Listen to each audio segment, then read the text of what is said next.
Yeah, well, that was a classic move on my part. I forgot to do the title screen and stuff, but it really doesn't matter because, look, I'm probably never gonna do anything in this game, but if I do, it would be cool to have like a record of all my farming and stuff like that. Also, it might be a way to confront myself with the nature of my addiction in a month's time. Anyway, I think this is the best thing I found so far. I haven't been playing this game for long, but I used to play it back in the day, like 20 years ago. Anyway, you know, I did the standard meta thing that you do when you're starting up Diablo 2. This isn't multiplayer, by the way. I'm not interested in that. Anyway, so I did the standard meta thing, and you get your sorceress who gets your MF. You know, your standard stuff. There's nothing special here. This is all normal. Actually, this is pretty cool. I'm gonna say it. The nice cold facet that I got from Mephisto, the 5%, very nice. I chucked it in my Oculus. I don't know if that's the way you're supposed to do it or not. Doesn't matter. Anyway, weapon switch, Blade of Valley, a couple of MF jewels, you know, I quite like the setup on this guy. You know, I've got another weapon I can, but this one's from Mephisto. It just, you can't do anything. I'd like to upgrade it to an elite base at some point, so it, you know, he gets some leech and stays alive with that. But the ethereal Duriel shell, that was a really nice little find. Super happy with that. But yeah, let's go. So it'll be players 8, lower Kurast until I get bored. There's just some other stuff, and then maybe some players 3 Mephisto runs. I've got a really nice Mephisto map here set up. The lower crust is not so good, and I keep forgetting to actually like do telekinesis properly, like the keybind. I'm also like a kind of a virgin to like just lower Kuras runs in general. It is where I got the Ohm rune, but yeah, whatever. I mean, that's all I do. I go open the 2 big chests, and I'm out skis. Because you can go around opening that. I don't think it's worth it. Maybe if you got longer load times or something. But anyway, that's what we're going to be doing. It's going to be thrilling. I'm going to be really stoned. And you probably should be too. What's stopping you? It is Monday here. But in the America town, it's still Sunday. And it's legal there. You guys have no excuses. Anyway, low Kurast again. Let's get that. I don't know. I don't even know what the order of the runes is. I knew Burr was good because I know it's in Cold of Arms. So one of the reasons why I wanted to do this was actually to maybe get the thing to make Cold of Arms. You know, the base. Like roll some sockets into an elite base. Find some elite bases. That's not, no, that's an exception. Oh, look at that, we have a viewer. I have no idea who that is. Maybe it was someone who used to watch my X-Men Legends streams or something back. And I'm gonna go back to doing some solo runs for that. I actually started up a couple and they just really depressing endings. Alright, so yeah, you probably seen that I don't really know what I'm doing in Lower Kuras if I step outside of the kind of straight to the campfire, straight to the thing. I had a really nice map where I had 2 of those campfires. It was fantastic.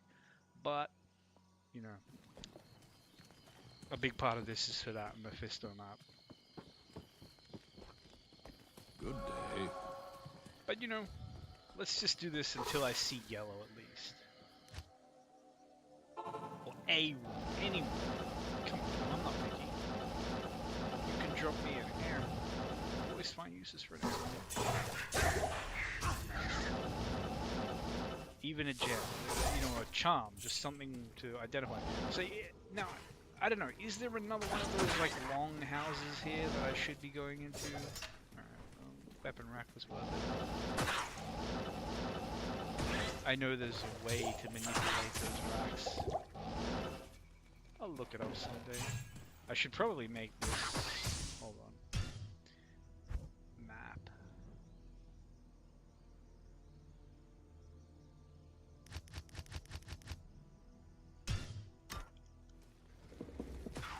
now I can't. Yeah, life is like that, isn't it? You know, one second it's so opaque I can't even see the game. But yeah, I really do think I just have the one super chest here. So I'm not used to this big, I don't know what this is, blockhouse or something. Anyway, I'm not used to this chunky boy here. That.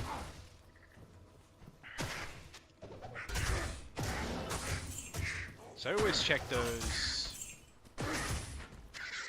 things like this. It could be 2 sockets. I know there's a room what you can do in that, and it could be that like perfect god roll. +3, whatever. Anyway, that's enough of that.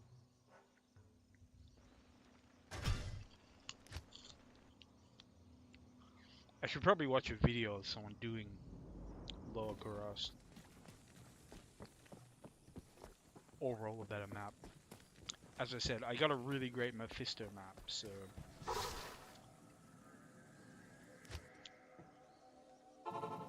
let's just go for this. It's so Moorish. It's just a slot machine. And like, I hate it, but I also love it. No. It doesn't help that I'm just like old. I do everything really slow.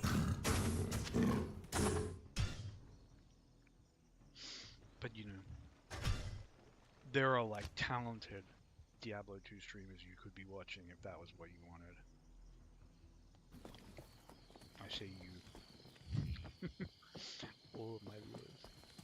It's fun. Hello. It's nice, like, you know, if I were doing this on my own, A, it wouldn't be recording, or it would be recording on Bandicam and eating a terabyte hard drive a week. That's not tenable. Alternatively, I wouldn't be recording, and I'd be blasting music. Get out of here. Leave me alone. See, sometimes if you make it, that's exceptional, isn't it? I'm pretty sure it is because of Grimm's Burning Death. Oh well.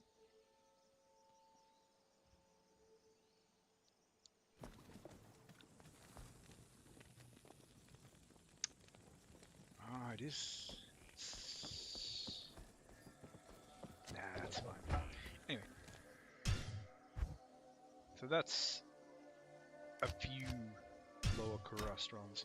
As I said, if I'm gonna grind that for real season, I'll get a better map. But now, let's do what we do actually have a good map for. Which is now, yeah, I know the meta these days is to Blizzard, but I don't know, Blizzard just doesn't feel right to me. Because back in the day when I played this game, it was frozen like, because we didn't have the synergies. It's just patch 1.8. And without synergies, frozen orb is just a beast. Potentially right?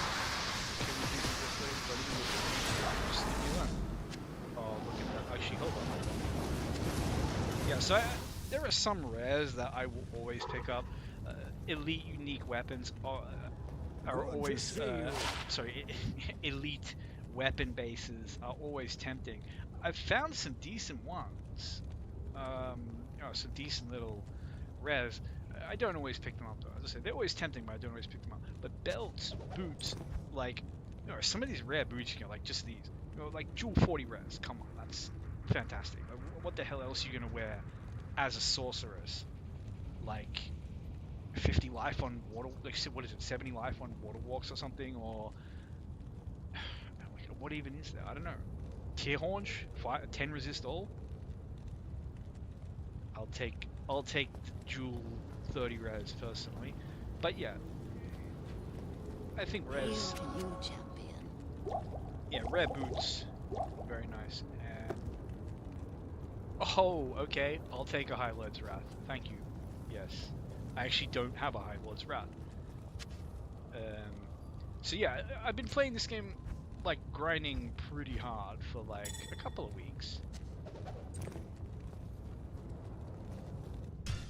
And I've found some pretty nice stuff. I've got some, like, nice elite uniques. I've got a lightsaber stuck around there somewhere. I've got I Stone of Jordan, which was a really nice find. I got that, the Ohm Rune, I think it was. I like the Ohm Rune because it means I can make a call to honor for my sorceress. Not that she really needs anything, because, like, this is her prison. This is where she lives and will live forever.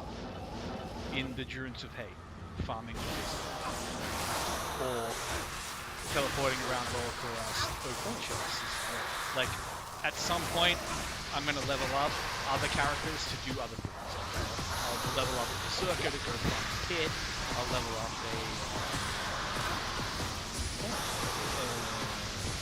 song, Jack. The chuck stuff, electrocute, everything's on. You know the one. That's nothing. The one I played with, like, money. This. I thought that might have been. Alright. You know what? Impossible. Why is it impossible? Oh, that's right. Oh, because I found that earlier, which was nice. I think I already have it. Anyway, I'll just ID these boots. I don't need the money. Yeah. So, like I said, boots, you know, if you think about, like, your holy grail rare boots, where it's like, oh yeah, 40 jewel res, 40 MF, rum walk, like, even those three, come on, man, that's just, particularly because yeah, for a melee character, like, nothing is ever going to be able to compete with a Goblin Toe or, you know, the better version of Goblin Toe, you know the one I'm talking about. Yeah, so nothing's going to be able to stand with that, but yeah, no, I was just saying, so, my sorceress kit, I think we got some decent stuff. So we got the Talrashes, we got the Stone of Jordan. I don't even know what some of this stuff is. I got a Rock Stopper, which I was using when I was, like, actually properly playing my way through hell. It's such a, like, especially if you're teleporting around like an idiot, that 30% fast hit recovery is so freaking nice. And we got that for the cast. We got those boots, the Viper Magi. Just standard sorcerer stuff that you get from just playing through the game and farming the crap out of Mephisto. You know, you start small, you get better. Obviously, I got a lot of room to improve the stuff I got, and I can't remember if... Alright, I'm going to save an exit just in case, because I can't remember if I actually saved an exit. And I don't want to, like, teleport my way all the freaking way. Oh! Hey, Sandoka game, what's up? Sorry, I didn't see the text there. I'm so unused to streaming these days, like watching the chat and stuff. But yeah, look, man, I prefer playing barbarians. But if you're gonna farm Mephisto, you kind of got to do it as a sorceress. Like, just physically getting there, you know? As a barbarian, having to fight your way through the council. And hate yourself.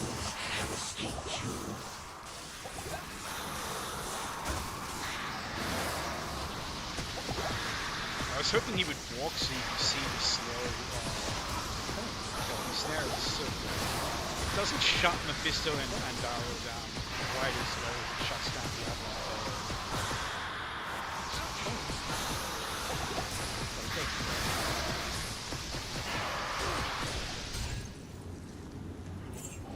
Not even picking it up. Straight back. Reset. Go again. GG. But man, hey, I got a Highlight's Wrath already in this stream. I don't know. Do people use Highlight's Wrath? I feel like if you're playing in hell, where do you even get your res? Pretty much all your gear apart from your weapon has to be devoted to res.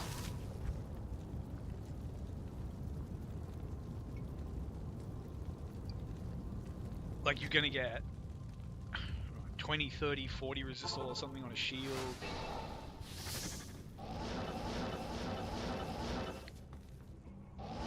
Maybe 90 res on the helmet, maybe 90, 100, 150 res or something on body armor, depending on what you use. It just feels like being able to get even just a rare amulet with like +2 skills and a bunch of resistances. Like, yeah, the damage on items and Merc is gonna be. Let's just pop back and heal him. I don't know why it bothers me to like have him die. Hello. It does. And it's not a bad thing. You can just TK the portal. Oh no.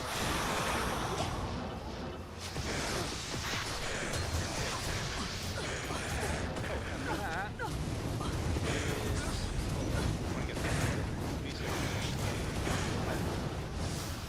Of course, when I'm like 1 hit point jumping around in the fire, the game drops a bunch of stuff that I want to take a look at because I have no idea what this is. I think it's end tail. No, Riphook. Okay. So what is this?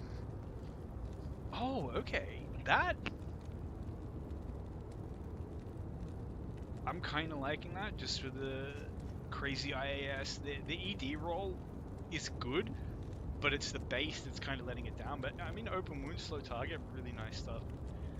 There's a universe where someone upgrades that to an elite base, and it's actually a really like nice bow. But Wizard Spike, I don't know. Those things drop for like freaking candy from Mephisto. I'm literally just selling it. I've already got one sitting in the thing. I got another one. Now this I actually like. We got Mana Leech, and we just got a bucket load of nice res with high on fire. What's to complain about? That's gonna go on my Barbarian, who's still kind of going through the game, and Riphook's just gonna go on a mute. Because I'm trying to collect everything, just have it there. Not necessarily everything, but at least things that I think could, have some gameplay, be cool later. I'm genuinely curious to see how that Riphook would play if you were to do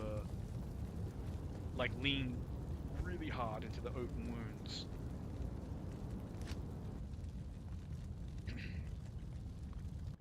As a Boazon. But then again, I don't know, is open wounds, does it stack?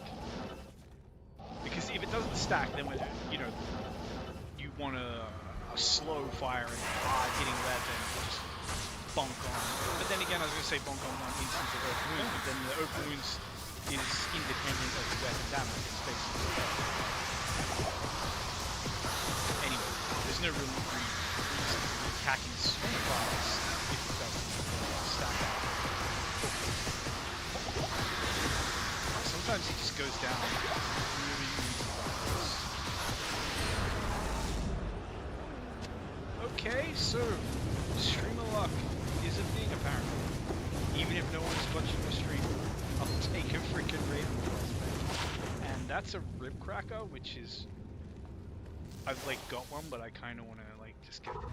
I'm so tempted to try something like a Whirlwind Barbarian with a Rib Cracker. I don't know if there's any mastery that affects it, but I swear, if what I remember about the way Whirlwind works...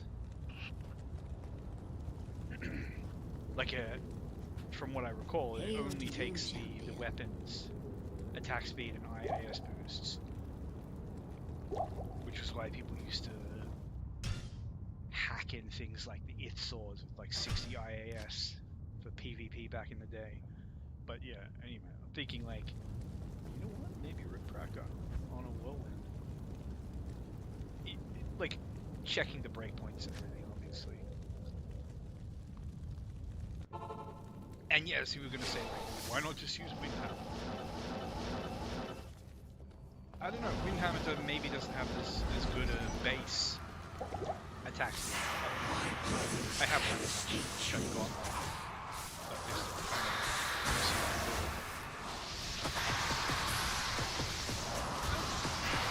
And whenever you have the option of going one hand or two hands,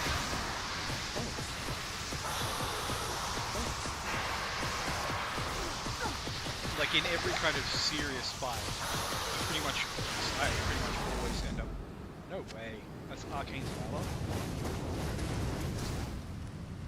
So, just... I don't know what to say. apparently this is the way to get good drops from Mephisto, is to just stream. Because I've been streaming for 20 minutes. Come on, I've gotten a unique amulet. I've got a High Lord's Wrath. I've got a Raven Frost, and I've got an Arcane's Valor. I've been doing this for like a week, and I haven't seen items like this. I've arguably seen better stuff, but I don't know. For some reason, like, and I'm assuming this game kind of works like this for everyone, right? You're gonna have items that you see constantly, and they're good items, like the Wizard Spike. Man, Wizard Spike is a freaking awesome item, right? But I see them all the time. This is another one, the Bone Hue Ogre Axe. I've had 5, 6 of these. I'm kind of annoyed that I put even these mid-ass runes in this one because, you know, the next day I find one with like a 320 ED roll. Well, you know, it is what it is. The odds of finding an ethereal one kind of go up. That's cool. But yes, so some of these items seem to just drop like candy, and they're good items. Like, that's a good item. Great mercenary item. The only reason I'm not using it is because I'm bossing, so I've got the Kelpie Snare on. But, you know, things like, you know, some of these things, they just drop all the time. Like Goblin Toes. I've had 4 or 5 Goblin Toes. The design like Treads of Chthon is like really rare, and it's just an objectively terrible pair of boots that you'd never use. But yeah, so some things drop all the time, and some things I never see. Like, I've never seen an Arcane's Valor. That was one of my like legitimately, it was one of my holy grail items from like old school. Was it 108 or 109 era, pre-resurrected Diablo 2, when, you know, my setup was like, I wanted my, was it Silence, I think? Sword? It might have been Silence, or it might have been Fury and a Berserker Axe. Anyway, it was some big dick, one-handed weapon with the Storm Shield, with the Vamp Gaze, and with the Arcane's Valor. That was my like holy grail setup from Barbarian. I don't know why it's set up. Probably because of the plus. It gives you a lot of vitality. Okay. Right, that's one else. I've got a bunch of those. The war boots. Oh, okay, Gore Riders. I'll take a second pair of Gore Riders. Yeah, that's one. Alright. So the Gore Riders, they make me want to try Blade Sin. That I've never done before. But, you know, they take your weapon, your base weapon damage. And then they use mods like Deadly Strike and Crushing Blow and so on. And it always makes me wonder, like, how do you play one of them? Because you would think you get penalized for using a two-handed weapon, by the way. So you would, okay, well, just gonna strap on a Thunder Maul. It ain't like that. It'll give you 1/8 of the Thunder Maul's damage, whereas I think it gives you 1/5 or 1/4 of a one-handed weapon's damage. So you might as well have a, you know, your shield one-handed setup. But so what I'm looking at, I'm thinking, like, would it not be best to have something like a legendary map? You know, slow but very, very hard-hitting, high base weapon damage, because the ED doesn't unless it's off weapon. But then I was like, you kind of want a weapon. It's so weird. Because you would want to socket all your gear that you can socket. Maybe even have your gear that you can put extra sockets. Natalia. Yeah, always happy to see gold. But yeah, Natalia's, I don't know. A lot of the stuff that's socketable in this game is not particularly great, but you know, whatever. So you want some stuff that you can chuck sockets in for your 40 ED. Hail to you, Jewels or what have you. So you're gonna do that.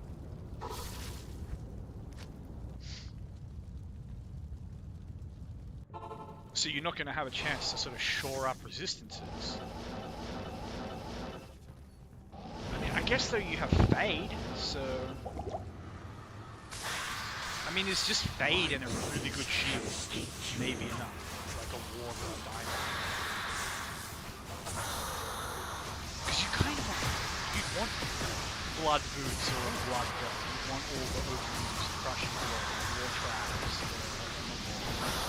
the Gore Rider. Not enough mana. Freaking Oculus, man.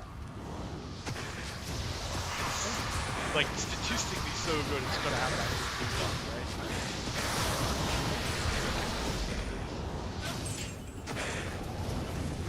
Yeah, I don't know. Not fast.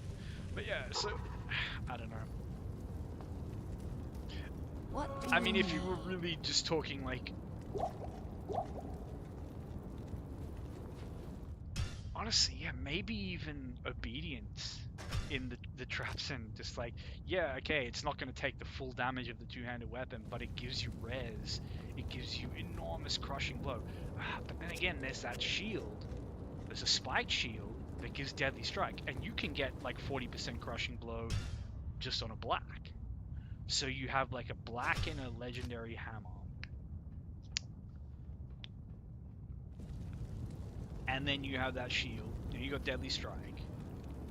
G-face, more deadly strike, crushing blow. Gore Rider. But then where do you get your res? Rings, amulet, body armor, fade. Maybe. I mean, I'd have to run the numbers and look at it, but man, it's tempting to do something like that.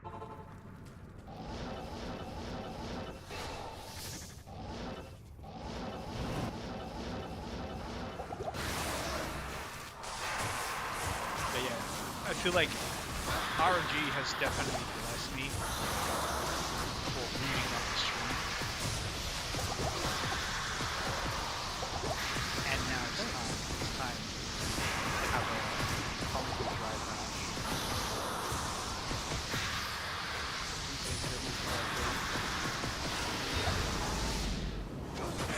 Alright, comically dry patch where it drops two elite beaks right next to each other.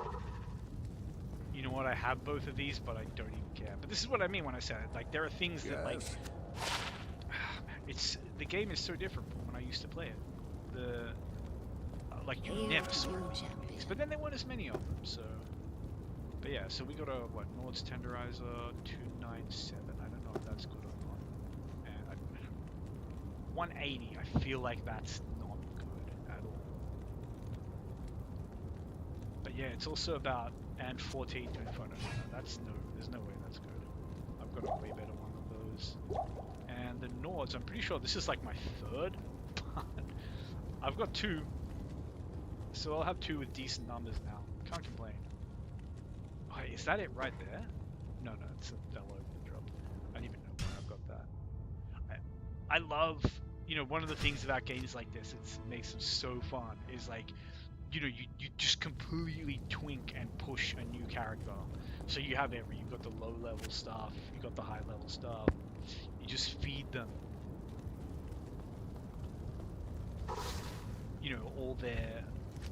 all their loot as you kind of go. You need a little bit more damage, just go get a better weapon. Get a couple levels, and go pull one out of the group stash. So it's nice to just kind of like pack rat stuff and keep it around. I don't know the kind of meta of this game, particularly now with the synergies and everything. Thanks. Well enough to just know what I should throw away and not throw away. I mean, I have space. Just make new characters and do those.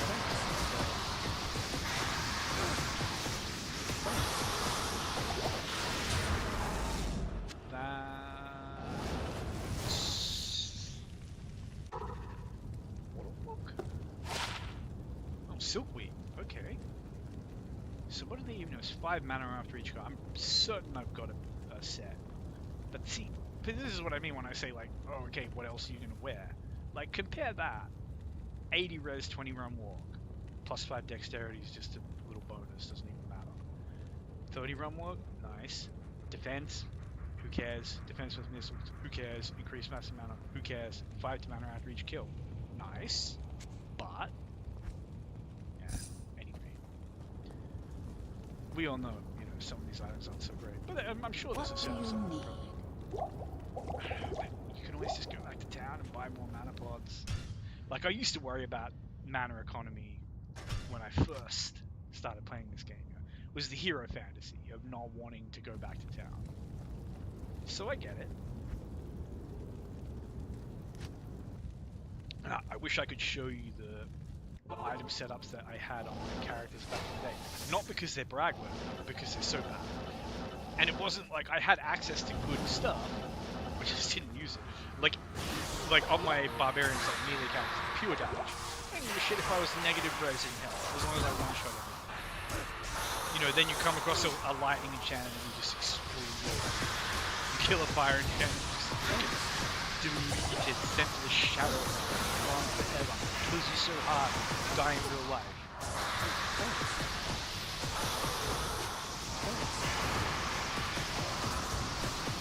But that was the way I wanted to play. I think the only... Oh wait, Battle Belt, that's a Venus. Tracks? Oh, Wilhelm's. I'm 100% certain I have that. But it doesn't take up a lot of space. And the old stash. Yeah, we'll just sell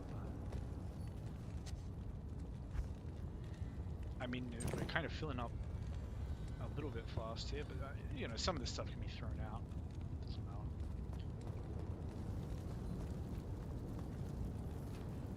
Hail to you, champion.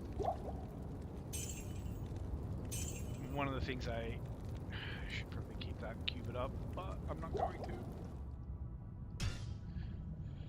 Because I want to keep running Mephisto. But yeah, as I was saying, one of the things I... No, it's just completely slipped my head. I smoked too much. And I know I pressed the wrong button. I told you I smoked too much. I could be farming Terra Zones. I don't think Terra Zones are particularly good. I also don't think Terra Zones are really... Like, Terra Zones are going to be amazing in 3 or 4 months. When I've got a Hamadin... And you know, a Pit Circa, and a Jarvis, and maybe a second sorcerer. Then Terra Zones are going to be business. Because that we just, okay, where are we going? Chaos Sanctuary? Take my hammer. Redstone Keep? Jarvis.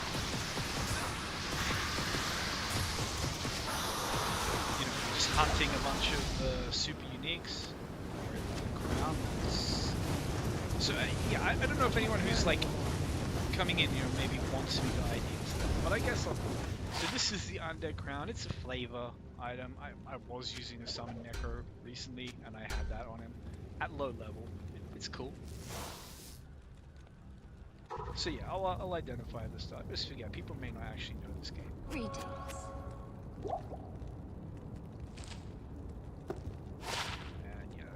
Just picking this stuff up, odds are to sell it, but man, the rare circlets, the rare coronets, they're fun to ID. They can get some crazy good mods. I mean, like, look at this, come on. Like, this is no joke. This is a serious little piece of kit here.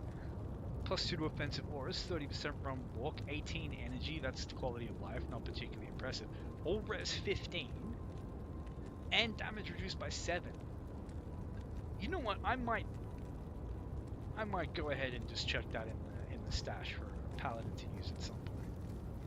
Because it's not that high. Like, yeah, if it were level 60 or something, fair enough. But at 39, come on, you're barely out of normal.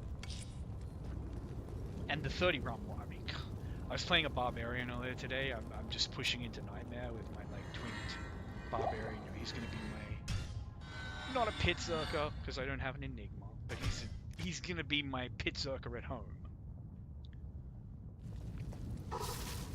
And it's so nice to run fast. Like, yeah, obviously teleport, but I wish you could do it. And yeah, I know I could put run walk charms, I could put fast run walk moves. And maybe I should be gambling dudes. I love to gamble for jewels. Especially amulets.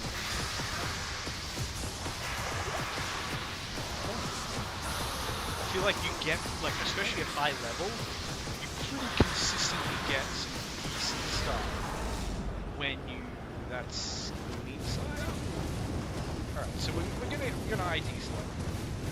Oh, so bad. Just pressing keys. It's very dark in my room. In fairness.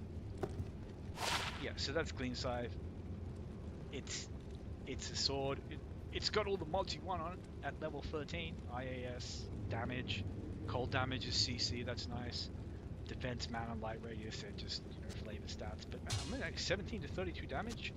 If you found that at level 13, you would be happy. And this, I think, is the Arctic one, which, if you haven't seen Nuclear Rabbit's video where he plays through the entire game with the Arctic set, you should probably go check it out. What do you need? I'm very tempted to do a stream where I play through the entire game as so one of the kind of takeaways in that video was him just saying like, wow, cold Amazons are so strong. And damn, they are strong. Obviously a cold sorceress is stronger, but the Amazon is safer, and that's the thing. It's like, imagine a cold sorceress who physically locks everything in place. Not in like that small glacial spike, I stop a couple of enemies, but like, no, a whole lot. And, it freezes stuff that you wouldn't believe. It'll freeze them into destruction. Normally they don't get that. But anyway, it's a very safe build. And very strong. And you can, what really matters is plus the skills, attack speed, things like that, rather than, man, that's a lot of gold. Very nice to see, always. Now, this bad boy, oh, wait, okay, I thought that was Dusty. I don't actually have that, so even though it's terrible, I mean, Hitblind's target has utility, but everything else about it is bad. But yeah, we'll be holding on to that, just to keep it. This scythe, yeah, early game, level 19. I don't think even at level 19 I would want this. Or res 20, yeah, it's kind of cool. I'm just IDing this stuff, just to reiterate, just in case anyone is watching who doesn't know what all this sort of stuff is. Great early game poleaxe for a barbarian or something. And the belt, I'll ID at the shop. Or I'll get Good evening. And that sword, you'll see that sword is actually a little beast of a thing. The bloodletter. Now, whenever I would twink a sword and shield, whirlwind barbarian, this was the weapon that would get me through nightmare. Two of them, hell, why not? Just getting that, and they can go up to 3/3. So getting that instant +6 to blade mastery and +6 to bow and primary attack skill, so good. Increased attack speed on an already relatively quick weapon. The ED roll, it's not the best of that. When you got one of them in each hand in going through nightmare with that 12 to 45 damage, life steal, it's good. A lot of weapons like that now are kind of redundant because you have room words, so there's no sense like why would you mule over a bloodletter, I guess, when you can mule over black made in an elite base, even because even an elite base can have room words that you can start using kind of like level 35. I think I might have done even that myself with that same barbarian. So he's got a might or something. It's just bring him back here.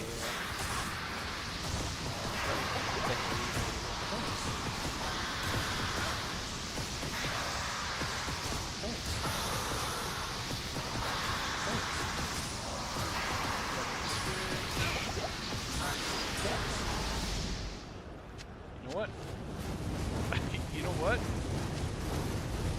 I would have been happy with that. Red belt, red boots.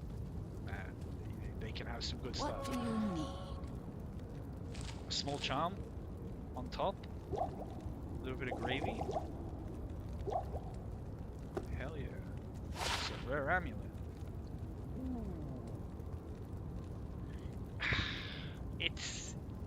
It's on the cusp of glory. It's like, but you know what? For a level 30, if I ever decide to do a bone spear, it would be nice to have that. And then we go, nothing special there. That's fine. That's fine. Very happy with that amulet though. Anything that's just plus skills cast rate, like poof, for a caster, if they're relevant skills. But you know, on a sorceress or a necro mainly, I don't know which other classes if they really like cast rate in this game. I don't really have enough experience with them.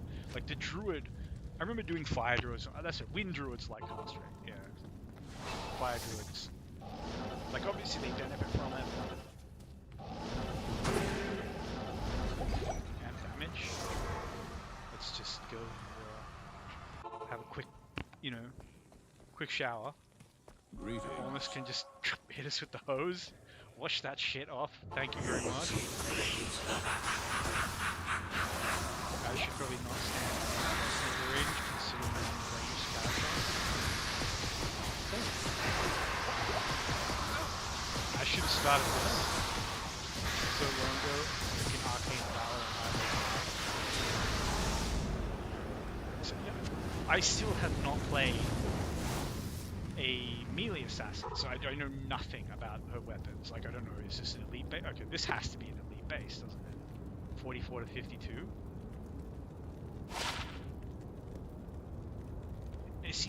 I don't know if that's good or bad or what.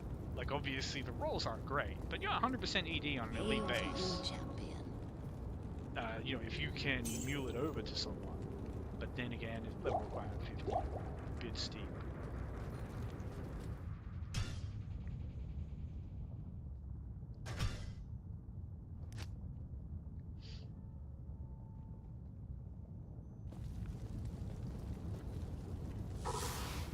This really makes the runs go by. Like, I'm gonna be doing this. Y'all are gonna get sick. No one's actually watching, but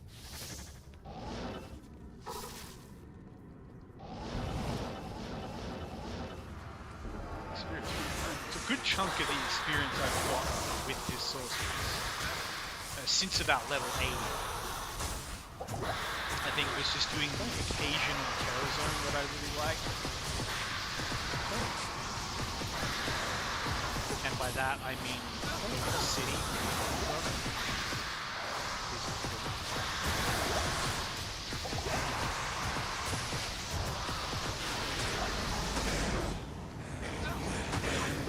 Like one that's I care about. So as I said, for the people who may not be huge Diablo 2 nerds, I kind of want to ID this stuff and just take a look at it. So, very, very basic, low-level item. Same thing as that bow from the Arctic set. Not a bad set. And that Warhammer was this, which is it's just a big damage stick. It doesn't do anything special, it just does a lot of damage. Right? And for the level, it does a lot of damage. And if you upgrade it to an exceptional, which is a very easy cube recipe for a new cat. Like if you get an Ironstone going through as a melee character, if you get an Ironstone in normal, that's your weapon for Nightmare as well. Unless you really want to put in the farming, and it's like, why would you want to put in the farming if you've already got a weapon that will get you through in a fairly fairly not too slow a manner. Maybe a little bit slower on the Barbarian, but it would also depend on what kind of build and stuff. I always did Whirlwind Barbarians, because to me it's like, well, if you're not going to play a Whirlwind Barbarian, you might as well play a Paladin. Unless you're talking about a Singer or a Thrower or something.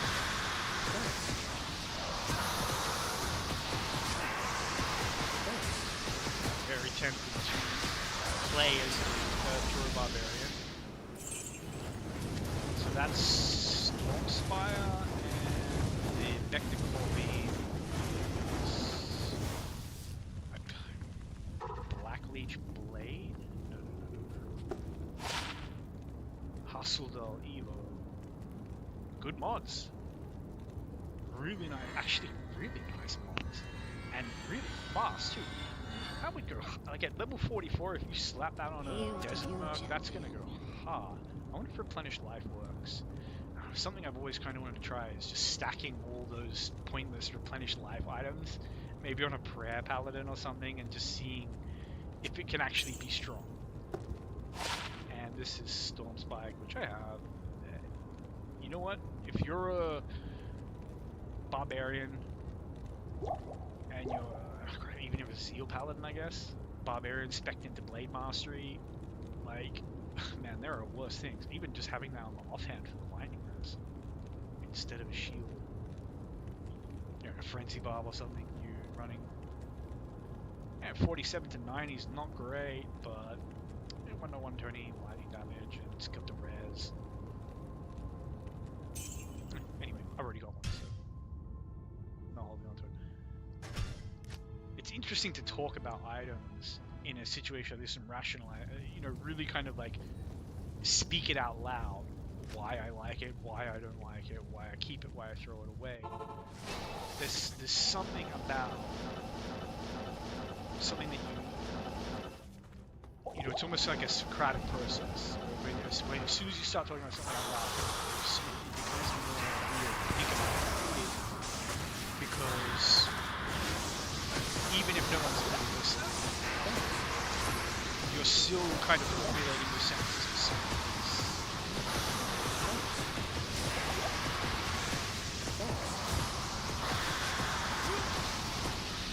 First time I cannot complain about that. That's still players 3 Mephisto. Correct. That was unusual, but I will actually do that. Oh yeah, so this.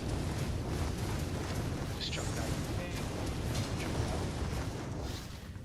This is an infamously disliked item. Well, it's more of an infamously disliked set. At level 8, that sword will go freaking hard. What do you need? And it will go a lot harder if you put it with the set. You get some stuff. It's not a great set, to be honest, and it's a big set. If you're comparing it to... Oh, that's right. Plus 2 curses, life... Oh, man, like... Okay, now let's say that was, plus 2 combat skills, or plus 2, bow and crossbow on Amazon, with the life leech, with the dual res, almost 40% dual res, and with the MF roll. Like, you can't hate these things. They just have, like, the mods they can have is just too good. Like, I still completely believe there's a universe where you can have a character like, it's a character kitted out to be astonishingly strong in this game, primarily using res, and in many ways I'm pretty well convinced that res can considerably exceed a lot of like uniques and rune words in some capacities, obviously, because when you're getting into things like Ubers, that's when the unique ones like Crushing Blow. Oh, I forgot to that's my Crushing Blow, or I mean, what else is there? Like chance to cast Life Tap, things like that. Chance to cast. I was going to say chance to cast enhanced damage, but you're more likely to get that on a rare. Oh, why did I not start this in Act 5? Where the material's right there. Oh, well, whatever. It's fine. Just check out the scenery. Get my boy, who, as I pointed out, has been holding up like a champ against Mephisto. He's squishier against Andariel, but Andariel takes longer to kill typically because a lot of other stuff.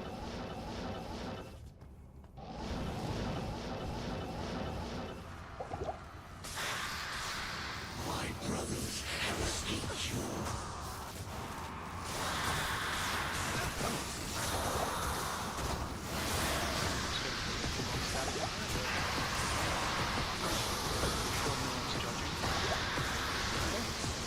Look at that. He just wants revenge. Go on, poke that prick. Get it. No? Pretend. Okay. Some really funky drops there. The amulet could be. There's a lot of good things the amulet could be. It's probably Good none of them, day. but the Balrog Spear is an elite unique. I'm always so happy to see elite uniques, although I do have like 3 or 4 of these. But man, that's back in the days when you would do a throw barbarian.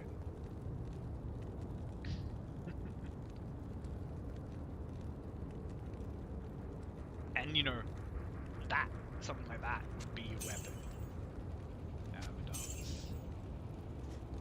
I have no idea if the roll on that is good compared to the others I have. I feel like they're not that rare, so what can I say? I've only been doing this for a little while, and that's at least my 3rd, maybe my 4th. I might have thrown more than one of them away. I don't know if it's different for other people. Like if maybe Mephisto just has a little rotation for me. I don't think that's how it works, but I do wonder sometimes.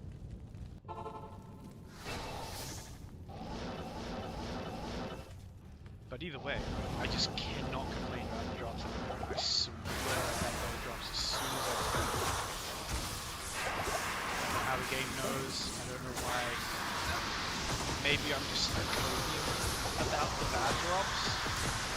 But I still feel like if all I get is High Lords, Archranes, and what was it? Oh my god. Was it Ravenfrost or something? Like if all I get is that, I just cannot complain. So that double axe, we're not gonna play everything, but that's at least the uniques, you know, the flagship drops from each, because I'm always gonna come down here and buy What do you potions need? anyway. Oh, actually, this is ethereal. So this is the Spire of Honor, and it does 500 freaking damage. What the hell? Oh, it's very slow attack speed. Oh, this is the exceptional. Okay, I thought this was this is a freaking Paladin Lance. Don't Paladins have the most disgustingly awful breakpoints with spears? Like, you would never want to use a spear with a Paladin, as far as I know, but man, that is a lot of freaking damage. Like, where is the damage roll? It's just 177 plus the ethereal bonus. Man, that is wild. It must be slow as all get out. But look at that. I mean, it compares. This is very fast and this is very slow, but this is exceptional. This is elite. Now imagine if you upgraded this bad boy. I mean, it's not worth the runes, but imagine if you did. And just, now he's going to be doing like 800 damage. I don't know. I might hold on to that. Could be fun. Chuck it onto a mercenary for someone. I feel like, I don't know, there's so many good mercenary polearms though. So, like, oh, man, the Act 3 mercenaries. The Act 3 mercenaries are the paladins of the game. Like, the paladins of the mercenary world. They just get everything. Like, you just sprinkle all the goodness on them. Like, it's so, like, there's even a cube recipe for getting the, you know, the ferocious polearm or whatever it is, or the Kriz and the belt. Like imagine if there was a cube recipe for getting just a good, easy early game fight. I know the standard, you know, Tau Hunter's bow, but like, it ain't the same as doing actual physical damage that scales with attack speed and attack rating.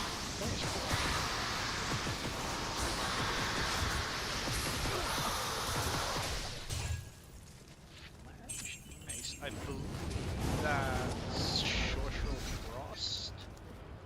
Because I'm pretty sure the elite base is reinforced mace, and I don't even know Good if it evening. is an elite, like a unique reinforced mace.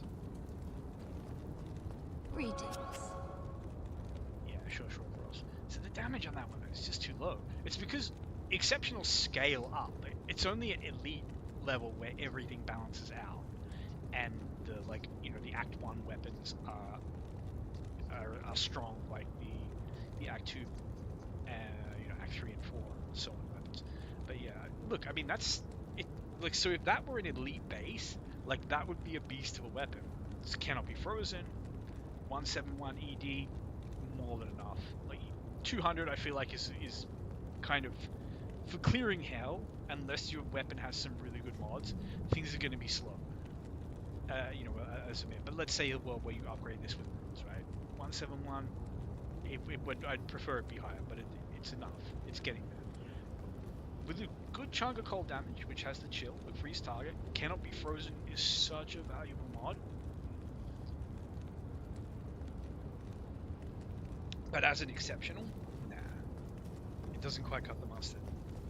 I mean, yeah, look, if you're playing you double swing / into frenzy barbarian, honestly, I'd probably offhand that just for cannot be frozen at that point. You have something more substantial, chunkier in primary hand. But yeah, I mean, look, I've got one sitting stashed. I'm not throwing away because I think it's completely worthless. I don't say if it were an elite, I kind of wish the runes you needed to upgrade to elite from exceptional. I feel like they could do with being a little bit more accessible. Like, I don't know, what color that? Like something around that level. What is it? Gold rune or something? Like it's not an easy rune. I think you can get it from counters. Athena's Wrath. Now here's a weapon with fantastic mods. I'm gonna just take a look at that. I'm gonna pick this up. Hopefully we can sell that for a little bit of gold. And then we'll take a look at Athena's Wrath for anyone. What do you need? Isn't familiar. Man, that Athena's Wrath, it just gives... It's just for the wrong class, I suppose. Terrible. like I'm gonna start, you know, hear me out, guys. But yeah, so this bad boy, 30 IAS. It's 10% off, you know, the best IAS modifier you can realistically get. 164 ED, we just talked about that. It's pushing into the good range. 87 plus 1 max damage per character level. That is huge on top of that ED roll. And then plus life based on character level. That's huge too. And then plus 1 skills. If that did all of that for a barbarian, I would upgrade that bad boy to elite, and I would go become Death, the destroyer of worlds. That would be a beastly weapon. And yeah, I mean, in theory, you do, like, if you're using it as a barbarian, or you're losing at those skill levels, it's still a pretty monstrous weapon, particularly for level 42. But if you, but I can tell you, if you saw that on an elite base, you're talking about, you know, damage in the 300-400 range with a good minimum. But anyway, I've got one of them sitting in my thing. A druid wouldn't use it. I don't think druids have particularly, like, druids just use mauls and clubs, right? That's the whole point of using a druid. A melee druid, I mean. Maybe a pole arm. Yeah, maybe a pole arm because of how accessible and broken obedience is. But if you're going to be putting decks in to use some kind of scythe or something, it needs to be on front. Because you think about the molds you can get as a bone snap. Who doesn't have a bone snap? Steel driver. Man, it's pissing off. I love how the slow just keeps him slow. So set free. Okay, so that's the elite reinforced. Like I say, I love to look at rare Greetings. rares on the elite weapon basis, because rare weapons can have some godlike modifiers. Like you can get 40 IAS, 200 ED, scaling max damage and attack rating with level. Are you going to get it? No, you're going to get some trash like this. But cadence, whatever. You're going to get some trash like that. But it's always worth a look. I do genuinely have. Actually, hold on. You know what? Just here, I'll show you what. So this is one of the reasons why I do ID these. There's some trash in here. You'll see. It's kind of stuff that I just want to play with. But this. So like this one, I love this just because it's like required level 23. With reduced requirements, you just chuck that bad boy on your Act 3 Spear Merc and you're off to the races. Now then there's this bad boy, and this is what I'm talking about more like, this isn't there, but it's getting there in terms of how good rares can be. 190 ED, you're not even seeing any of that. That would be like 50 max damage and 1000 attack rating on a high level character. It's big. This bad boy's, you know, doing like 500 damage and giving you angelic set, angelic combo levels of attack rating on top with mana leech and reduced requirement on a weapon with a very, very high strength requirement. Like you throw a hell rune as well onto that bad boy and you got a stew going. Like that's an endgame weapon for some, you know, some guy out there who doesn't know how to make obedience. Let's be realistic. I don't know though, maybe a druid because of the 1000 attack rating. Like who knows? But anyway, like, and it can get better than that because let's say instead of that 149, let's say instead of that 16, that 149 to attack rating, which is kind of the one really terrible mod, now you have, let's say, 30 IAS. Or now you've got a serious, now you've got something that's genuinely afterkick. Now this is just a cruel axe, 300 ED on elite base. Like that's just a lot of damage. This one, what was this? Okay, so this one was just a 20 IAS 200 on a bow. Yeah, level 33. Can't complain. And it's got the hit course monster fleet, mana leech, like a lot of stuff that you want as a bow as well.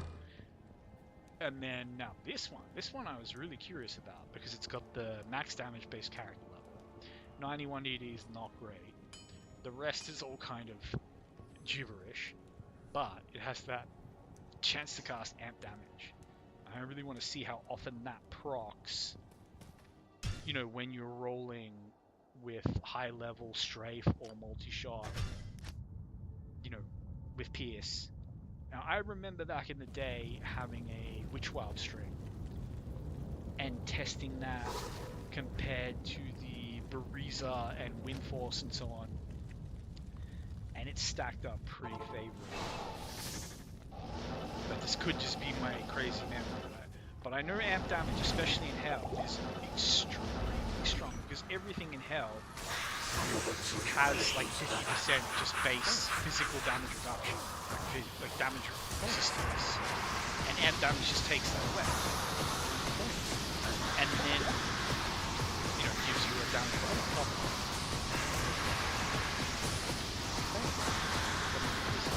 Clear up the guy.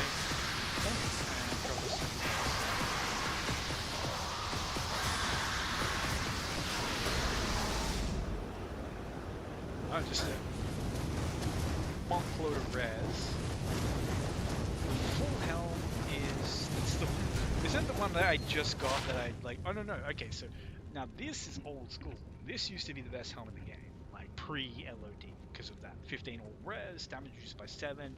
Now that plus 8 to maximum damage doesn't look particularly impressive, but that does, it is considered like your base weapon damage.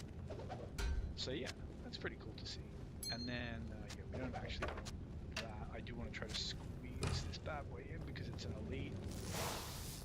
And you never know. And the runs are definitely slowing down a little bit here. I'm kind of chilling. What do you need? Talking. Alright, what do we got here? Faster cast rate. Jewel Leech.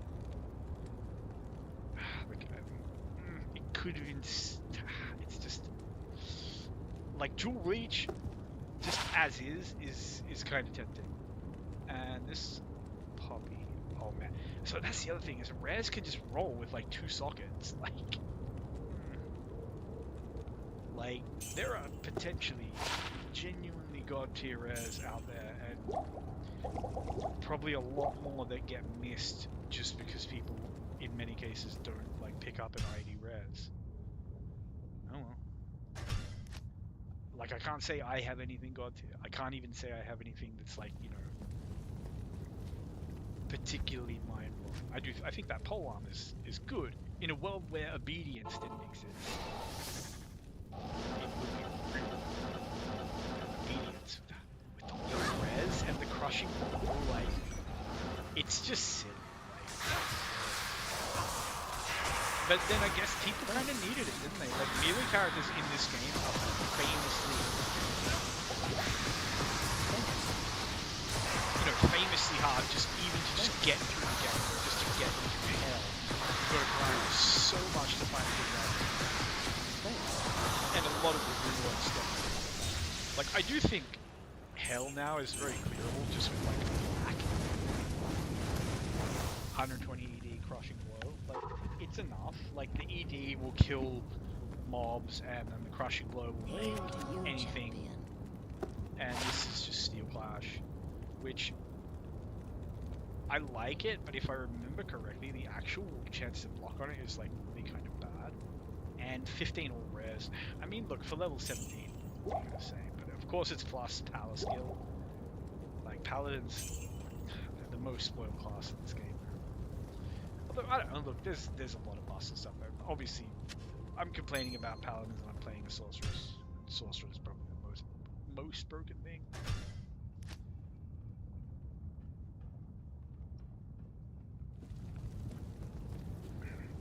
And yeah, no GK for that waypoint.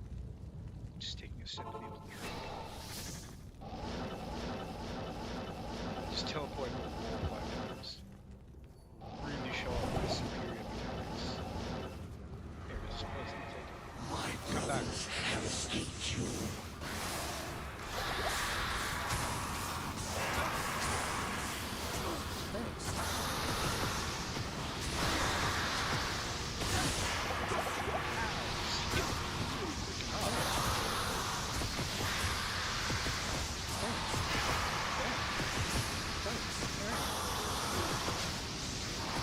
Can we get this done? Can we save our mercenary? That's he hit I can't. and a Geats. Okay, so I've already got a Geats on this little lid.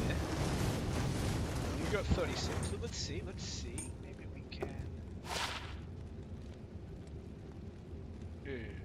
Alright, well. So I don't know how you taxi Geats. I'm assuming there's a way I portal back, I put it in the stash or whatever. This is IK.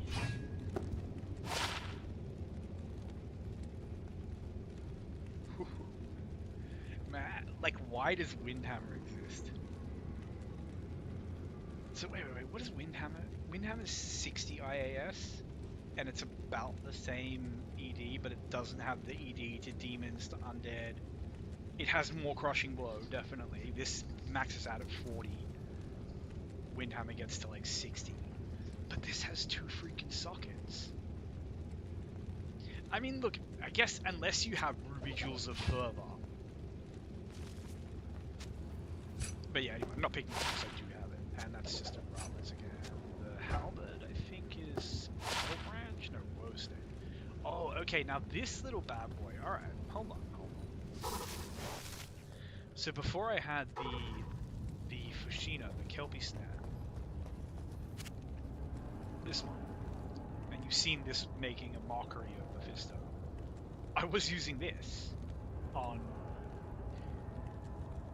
the same mercenary. I think I upgraded it to Elite, so it did about 100 damage or something. It was still very low damage, but it has that slows target 50%. Boom. It has open wounds as well. This is a surprisingly nasty little pain stick that you could throw on your Act 3 mercenary. Even though that 34% damage, don't even worry about that. The open wounds will do a lot of damage. What do you If your need? mercenaries, you know, relatively high level. The slow target makes bosses so manageable. He will hit them as long as his base attack rating's decent. Then you have all the minor bonus defense for hitting someone. Anyway, really nice little utility weapon there. If I didn't already have one,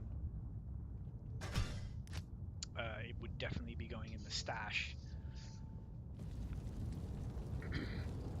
Obviously the Kelpie Snare is better, because there are some weird breakpoints when it comes to slowing enemies. Like 70% I think seems to be about as good as it gets. Because I put Blackthorn's face on this guy with Kelpie Snare, and it doesn't seem to make any difference against enemies.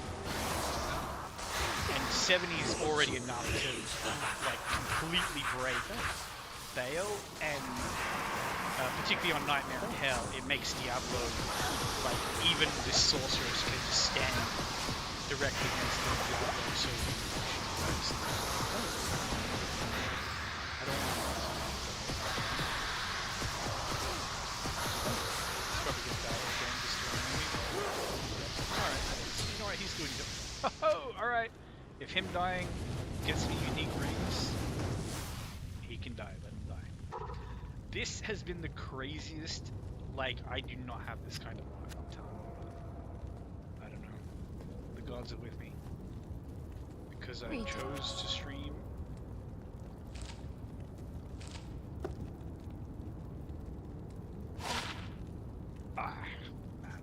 Not even a good one.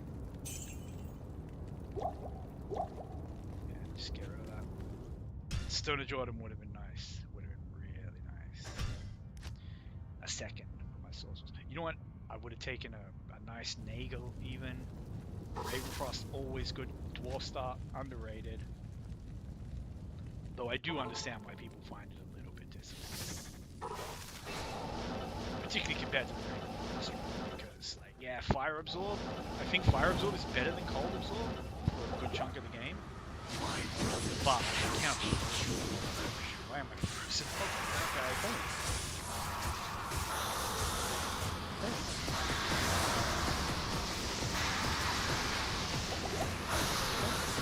So the Ravenfrost has got here for your melee characters. It's a must-have pretty much. Unless you have Druish, which I feel like Druish is kind of a must-have. Like, unless you're at that end game point where you just have the best of everything. Like, what the hell else are you gonna put on as a melee character? Count Me Frozen, truckload of life, and just a bucket of resistance. And if you're playing a druid or something like genuine. So this is Kin of Mills. I don't. It's another one of those weapons that's kind of like, it's not really for anyone. Like, paladins just don't synergize with two-handed weapons, particularly not two-handed swords.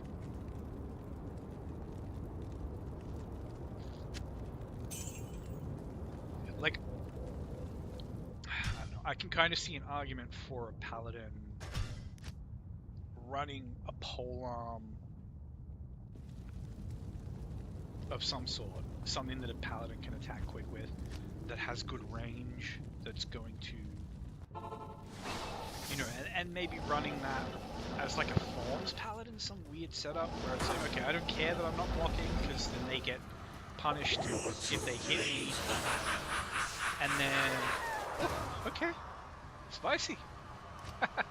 Well, that's what you get for having too much MF gear. Negative cold resistance. I think it's negative.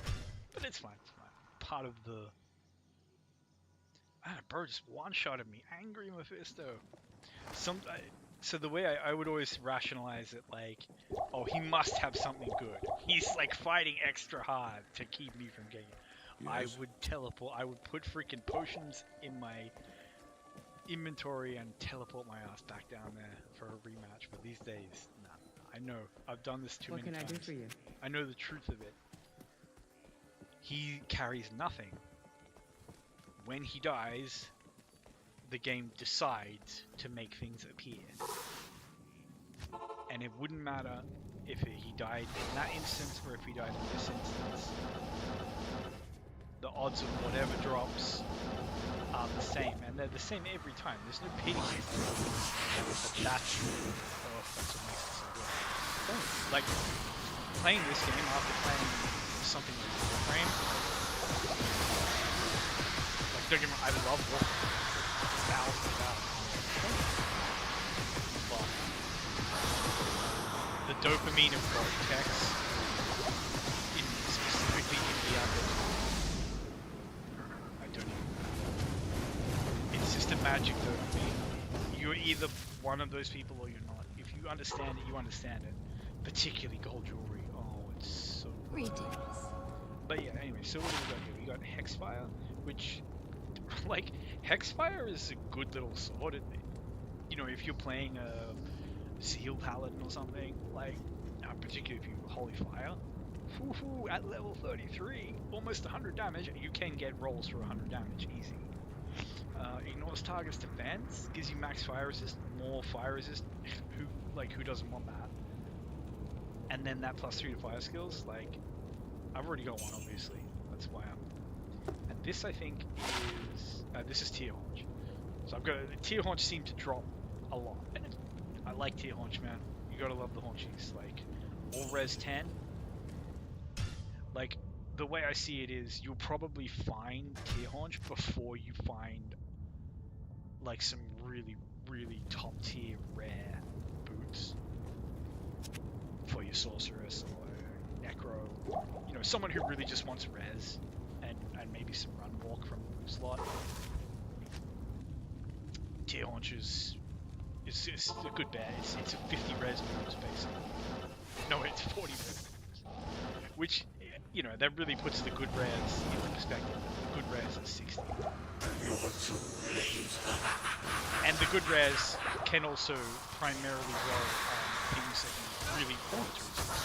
So, like, you can kind of live without poison resist. Cold resist it matters, but it's not as important as. But, you know, fire, lightning, cold. That's why people just, like, love a rock stopper. Now, that is a really nice drop. And that could be a base. I'm just hoping I can grab it and get out of here before I die. Because I don't know. I should play a Claw Assassin. I've got some Bartooks and other claws and stuff like that in my... What do you need? So yeah, these are Soul Drainers. I don't know if that's good or not. That level 3 Beacon? Yeah, I don't know. And then we got this bad boy. Big Leech, 8% life leech, really nice, but like, yeah, what is a like character who's relying on life leech one with plus energy? I mean, it's quality of life. Maximum damage is nothing. Attack rating is nice. But man, it's required level 65.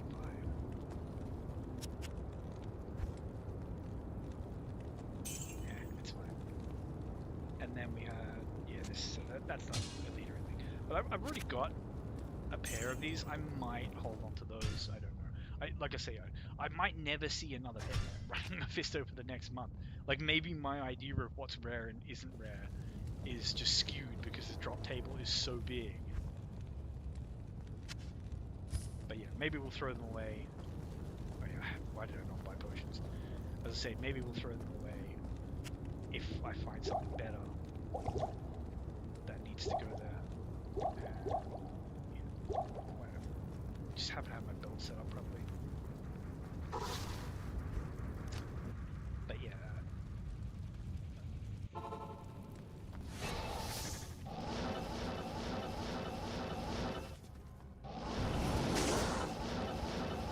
Conviction, huh? You're too late.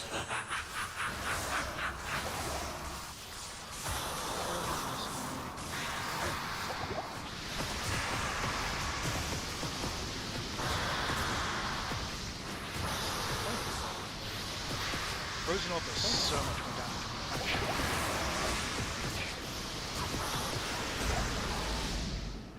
That's we'll see. I should always save an exit there. And then just roll back in like that so I know I have a refreshed instance. Hail to you, champion. But yes, as I said, I believe that is Cloud Crack. Yeah, which is another one of those, like... It's like, who's gonna use it? A paladin? Who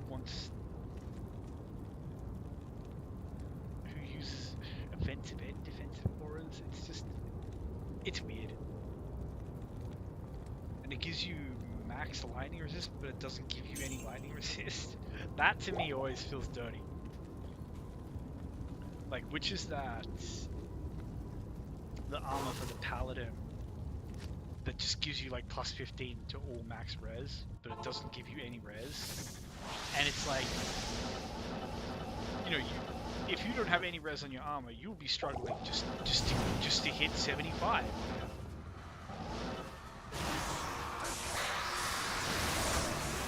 But like, maybe it's the idea is that like you use it with sanctuary as a paladin.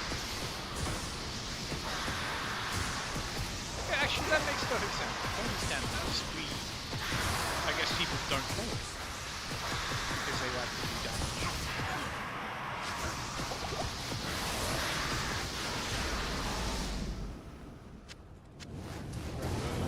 Money. And go again. Yeah, that, I mean, like, that feels like a build. Like some kind of...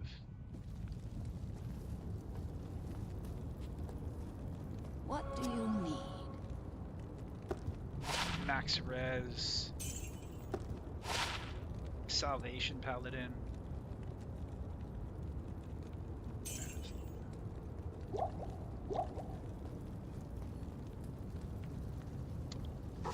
Then it's like,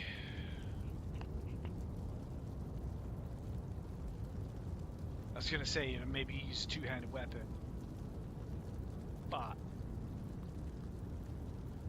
why wouldn't you want a shield as a paladin?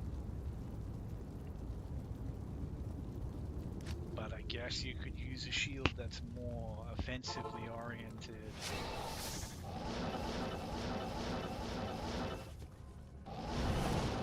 I'm sure there's a setup.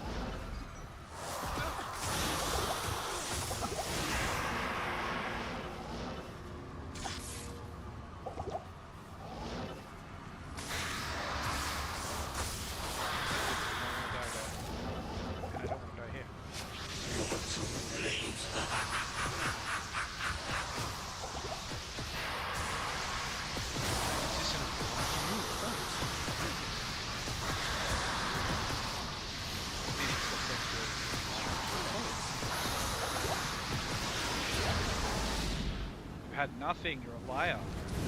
Wait, 4 moves. Okay, I get it. Yeah, fine. I've got him. And I guess I'll take that for money. And we just get into a rhythm now. I'm so chuffed I got Arcane's Valor. I want to just like take a look at it. Greetings. And just be reminded what it actually was. You can get some really nice rare armor. I was watching someone do a rare only you know, challenge, and they had the worst items. And you will get that if you just have a solo self-found and you're trying to just rely on rares. Like, and the odds of actually genuinely getting something properly good. You probably have some decent boots or something, but anyway. So yeah, I don't want to take a look at this. This is a plus 43 to vitality. Okay, that's why I saw it as a barbarian item. And then of course the massive defense, which they get shout and stone skin on top of. I don't know if that even really helps. Plus 1 to all skills is nice. Hit recovery is good. I think it's more of a druid thing. I wonder if that would be maybe more of a druid armor. 43 to vitality on a wolf or something. But the thing is like, once you've got about 2,000 and change health, which your barbarians and your druids are going to get there pretty easily. What do you need it for? Like, if self count one shot, you have time to like eat a potion. My brothers have escaped you. And like, this sorceress rarely gets one shot. She's got maybe 1,000. And I mean, this is with negative, like this is where every resistance in the negative, I have been one-shot once. And I've taken some like big hits. This is pretty back. Thanks.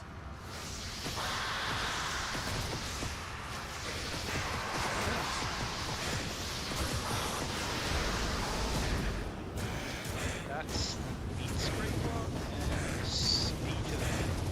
I don't even think that's exception. This is definitely exception against the low bar axe, which I'm pretty sure is the meat scraper. This is what I say when I just say like there are so many good What do pole you arms. I think pole arms maybe were just unpopular or something, and Blizzard was like, oh okay, like look at this bad boy, 169 ED. Nice. And I know it can go higher. It can go closer to 200. 50% chance of open wounds. Open wound is super strong.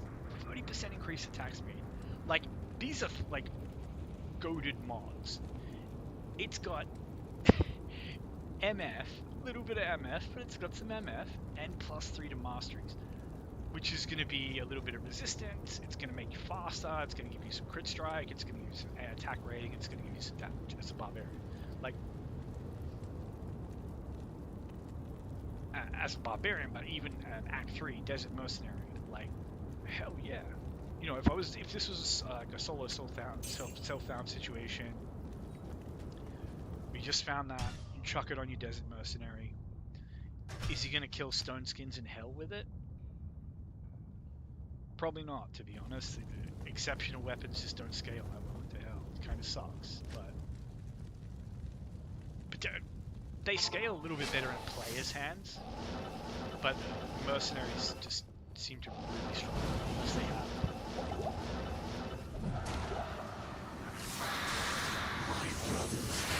Anyway, it's nice. Like, you go through a nightmare with that, and even Heart of Hell. Anything your mercenary kills, a little bit of extra, and then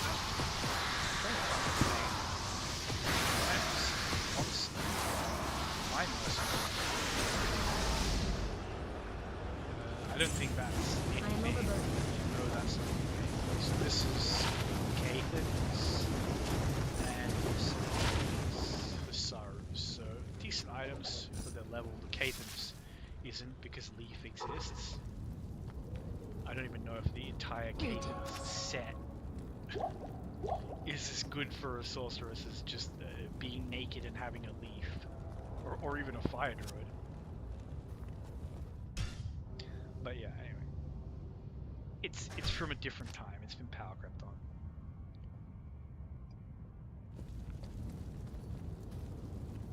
But yeah, I was saying, I rarely get one shot, even as this sorceress. With, 800 health.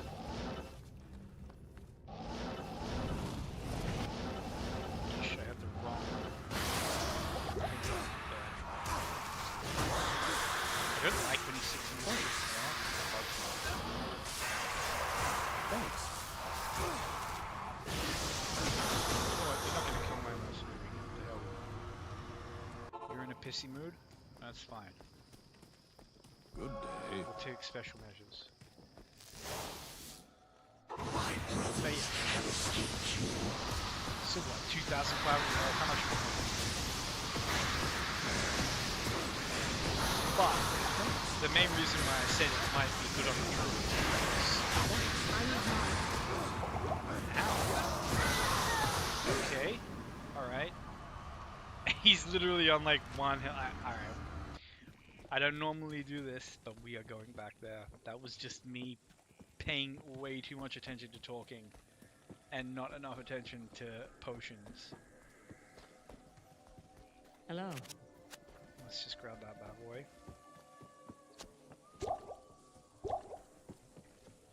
We are definitely going back there, like I said. I'm normally pretty chill about not wanting to get revenge. That some bitch is on 1 HP. And we're so close, like, this is such a good roll map.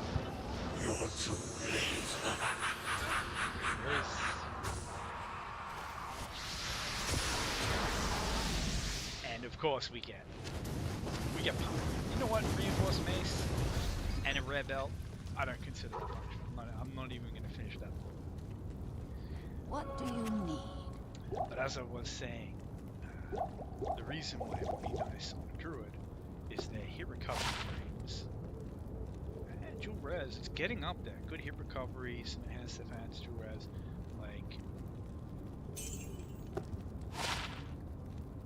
and then, yeah, it's nothing. I've always just got to look at the damage on weapons because that's all that matters. It can have the greatest mods, especially on a rare. That's what you're looking for. You know, it could have +1 to barbarian skill levels or something. You're not gonna want that if it doesn't have damage as well. Because if you're playing a caster who doesn't want damage, like you're just gonna use a spirit.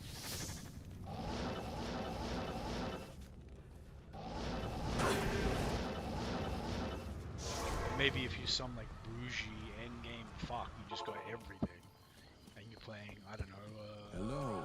fire druid, and you don't care about cast rate. Maybe a silence or the resistance for the plus skill. Okay, all right, it happens. Oh, we're not gonna go back to that. I shouldn't have gone up there. That was, yeah, you got to lure him down.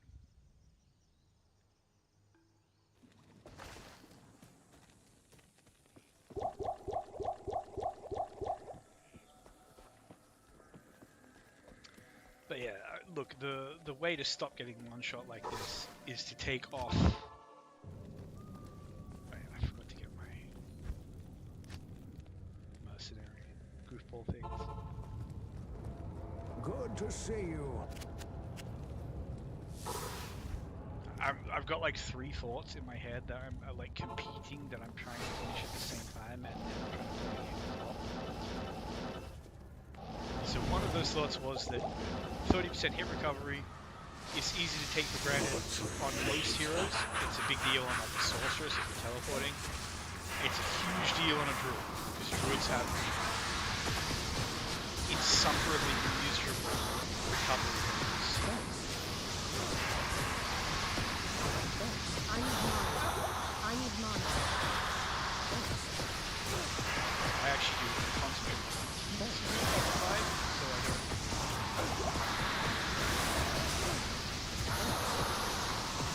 We do have that here. And just take that goal. Reset. But yeah, anyway, so hit recovery, very nice for a druid, especially a druid that's going to be getting hit. You know, you're walking into combat with a maul or something. Greetings.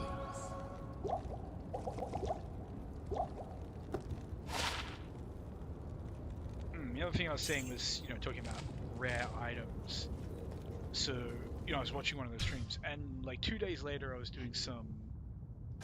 What was I doing? I think it was Lower Kurast, and I found some elite base armor with like 90 rares, you know, like 30, 30, 30, or 30, 30 something. There's, you know, like 32, 36, 37 or something, you know, between 30 and 40 on 3 resins. With, what was it? Enhanced defense and like, what did I say about not going on there? And now he's been slowed, so he kind of have to, but... See, and then, you know, there can be freaking blood lords up there. They come down and they're doing this. But I can't even... It's so easy to do these things now, even with just this gear, which is so basic. Like, if I get a good time helm, I socket it, if I get a Skulders...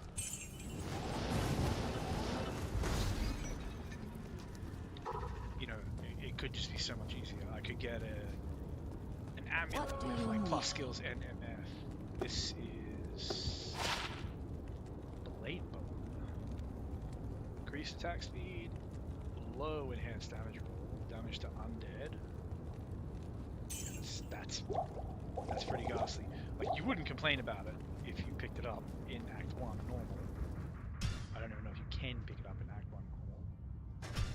But don't think it would feel strong, even by, certainly by like Act 4, it would be feeling terrible.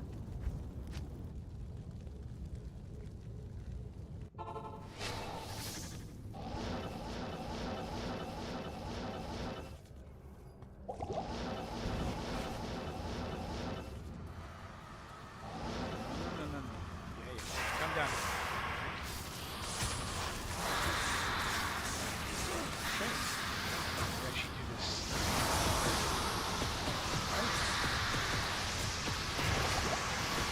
Like drink potions when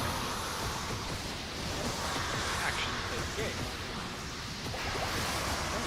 That potion. And that's a Venom Ward. Which I'm sure everyone who plays this game knows what Venom Ward is, but just in case you knew, it's defense and it's a tremendous amount of poison resistance. Hail to you, champion. And I've tried stacking poison resistance on my mercenary against Andariel, and it just doesn't work. The problem with the mercenary is like you have so few gear slots that it's like, yeah, you can stack poison res with Venom Ward and then maybe put a vampire gaze on, but now all your other resists are just literally in the toilet, and your defense is in the toilet.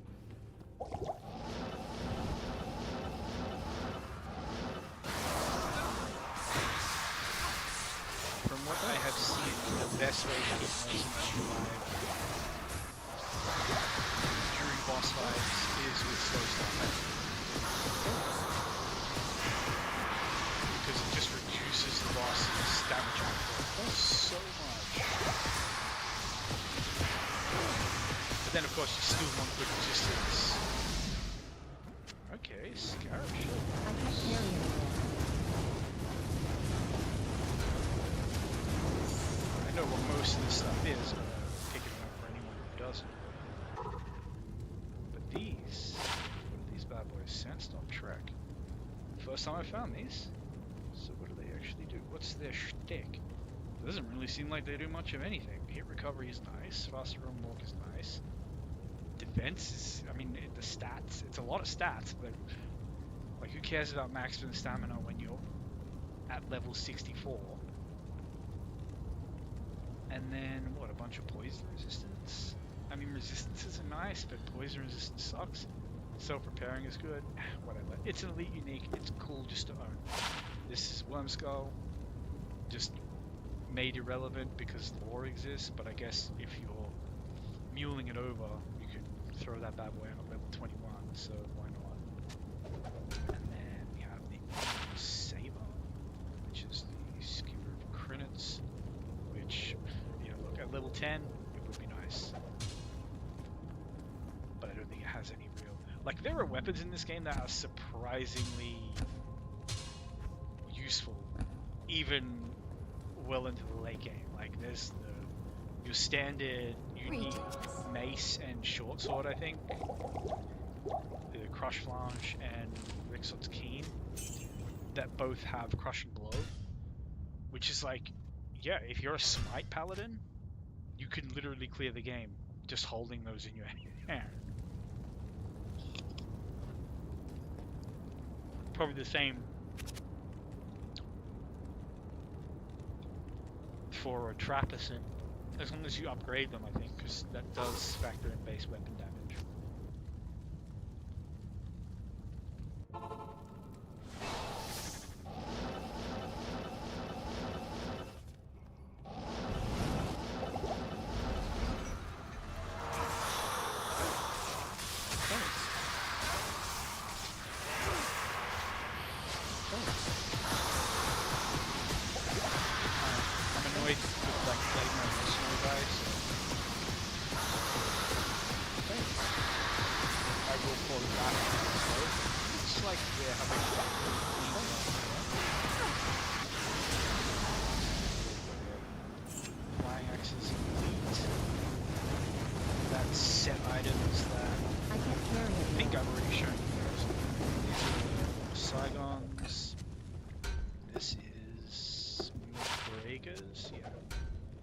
don't know if that's... Okay, that's exceptional.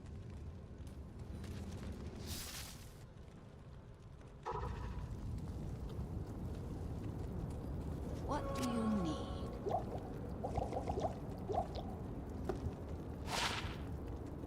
Okay. That's genuinely not terrible. Even a fairly low level requirement. I mean, the ED roll is not great, but its attack rating and dual leech, increased stack size, quality of life. I might hold on to that.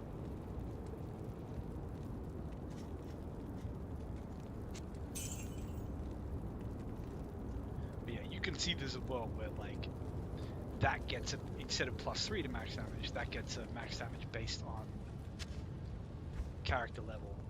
That, you know, would come out to like a 60 here. And, you know, there's a world where it's ethereal and self-repairing, like, on top of that. And now you're talking about, you know, an axe, a one-handed fast axe that's doing like 300 plus damage. And then you start thinking like, okay, hold on a minute. You know, but I'm just telling you it exists.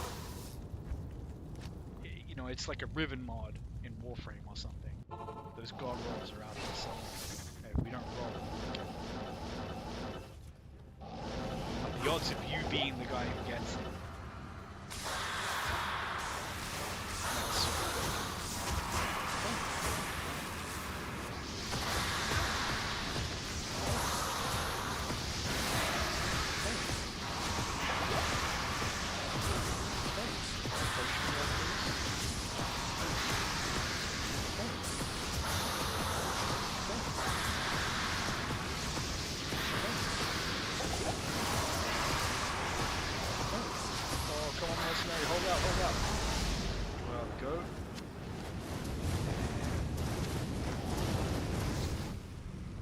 Actually a bad drop, but you do get them.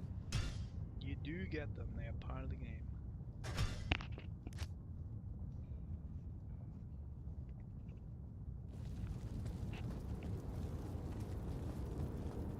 Greetings.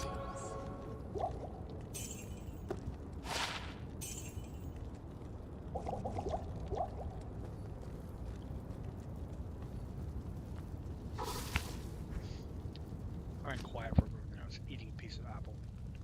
Oh, apparently we have a viewer. Audience.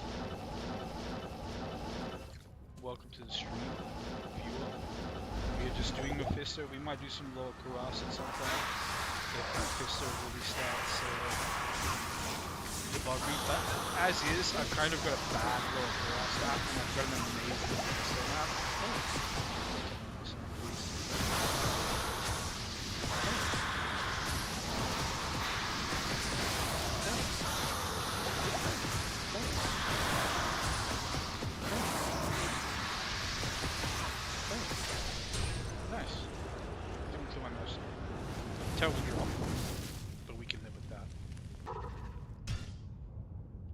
Have had an Arcane's Valor and a High Lord's Wrath and a Ravenfrost just in the time I've been streaming this. There's 2 hours of farming. Hail to you, champion. It's nice to have a timer. I don't remember if I actually reset this instance, so we'll just reset the instance again if need be. It's gonna be so fun. After like a week of doing this. Pardon me.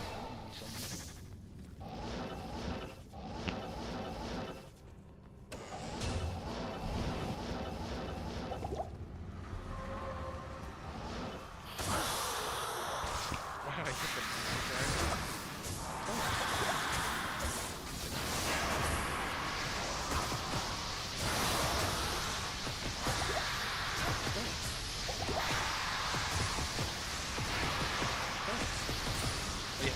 Very cool to go like a week or a month from now, go through this and just do a huge like highlight, checking out what I got, maybe compilation. resolution of it, the quality will be terrible because I stream in terrible quality. What do you need? It's fine.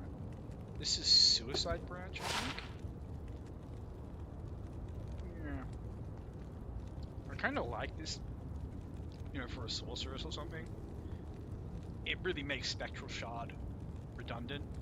Spectral Shard's whole thing is, well, it gives you 50 cast rate, it gives you some resistances, well, this does that too, and it gives you +1 to all skills. And the insult of it not even being +1 to necro skills, like, it's just there for a sorceress to use for free until she farms an Oculus or something.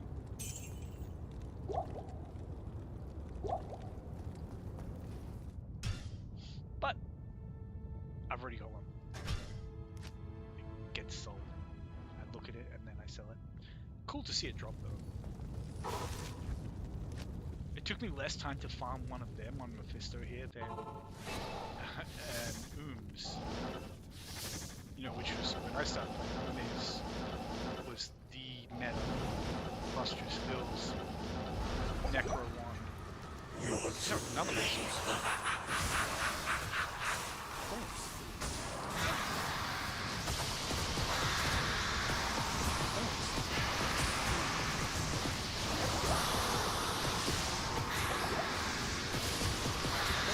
Sometimes he just goes down paths, and you get these like smooth as butter runs, and then sometimes you get these smooth as butter runs where he goes down fast and drops a unique ring. Amazing. And then we got the reinforced base, which I'm certain I already have. It's Dango's teachings, but that's a really nice weapon. That chance to cast Frost over on striking is amazing CC. Like, you could easy play a Frenzy Barb or something with like one of these in one hand and, you know, something with some Crushing Blow in the other, and just go clear the game, no worries. And we got, oh, Carrion Wind. So this didn't even exist back in the day when I used to play. So what does it actually do? Poison over when struck, 13 Twister on striking, Life Leech, defense with a poison resist. It's kind of bad, but it's still kind of cool. Like, I'm super glad that it dropped. And then I got to see it, and I can add it to my stash and say, yep, I've got a Carrion Wind. Which means if I find additional Carrion Winds, I throw them away. But yeah, so, you know, we got some stuff here. But what was it that dropped? So it was the Ravenfrost and the High Lords and the Arcanes, which I'm so chuffed about the Arcanes. Like, I'm smiling from ear to ear now. Every time I think about it, I just smile. Like I said, I don't know how rare it is nowadays, but back when I used to play, it was very, very rare, very hard to find item. And it was genuinely a holy grail item for me. Barbarian. Which, you know, knowing the game better now, and as I think about it, I'm just kind of, okay, why wouldn't I just put a Juriel shell on my Barbarian? My brothers have escaped you. Or, you know, if not a Juriel shell, Sharp Stop.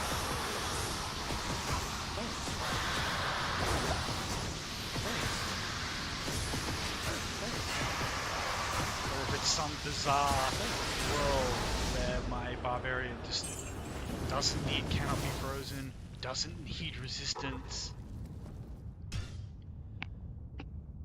I still think there's, you know, if you're talking about a pure utility piece,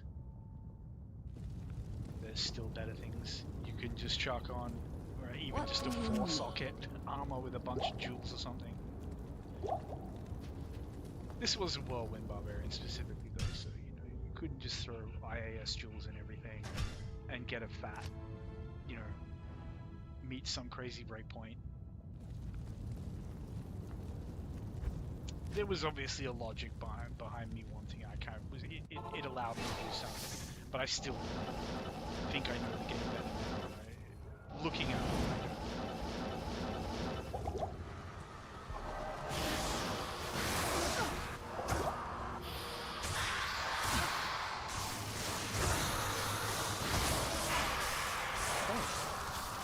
My brothers have escaped you. like, there's a normal armor that gives you like light leech and chance to cause open wounds. I can't remember what it's called, but it's just a normal thing, and I think I would prefer to have that. Oh, that is a bone snap, which is not a great ED roll, but man, this is bad. It'll clear normal. It'll clear nightmare. If you upgraded it, it would probably clear hell. As an except, I mean, look, it has crushing blow. It can do the job. And one of the reasons why bone snap is so good is you get those 60 reds. And that, I believe, is 2 parts of claws. Yeah, it is. And then the sword. Oh yeah, that's right. I had these. Those bad boys I didn't even check out. And we'll check those one. The speed yeah, so this is a normal Lance of your guy. I'm always like, my mood is always softened towards a two-handed weapon, no matter how bad it is, if it has resistance, particularly if it's all resistance. Because, like, bro, you're taking out my shield slot. You gotta give me something. Like, I need it. Like Bone Snap having 30-30 is just so good. And then 40% crushing blow. So even if the damage is only good enough to just bash away ads, you know, anything stronger gets the crushing blow and then you finish them off. Such a good weapon.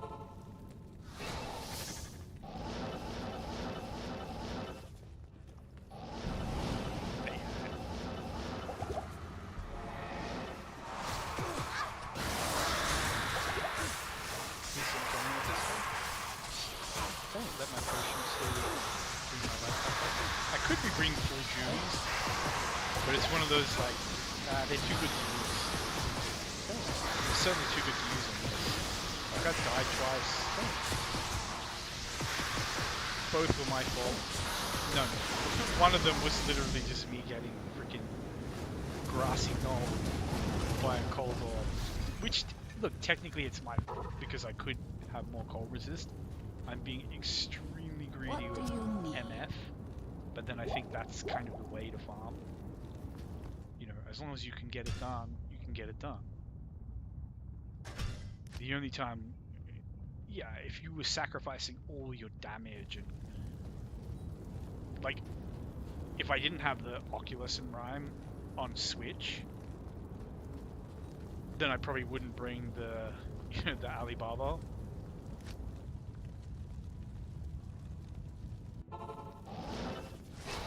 Because if I tried to kill him with that really does slow it down.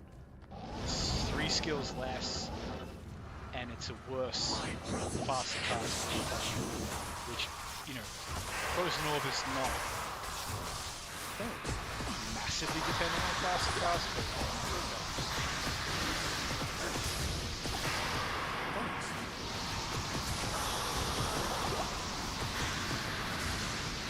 nice run. Drop this one.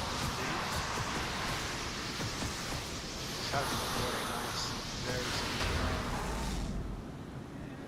And that is pretty much all stuff we've seen before. A unique trident. I don't even think it's worth identifying. These things are always worth a look. Most of the time they're terrible. But, you know, anything that can spawn with plus the skills can potentially be godly.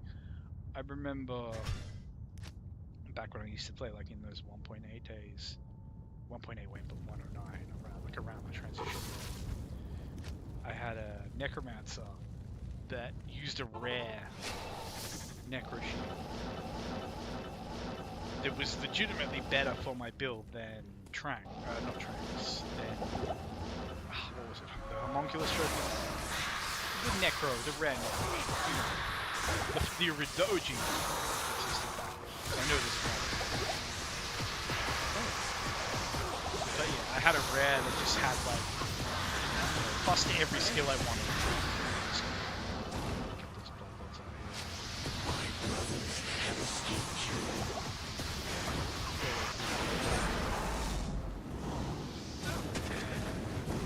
Side receive.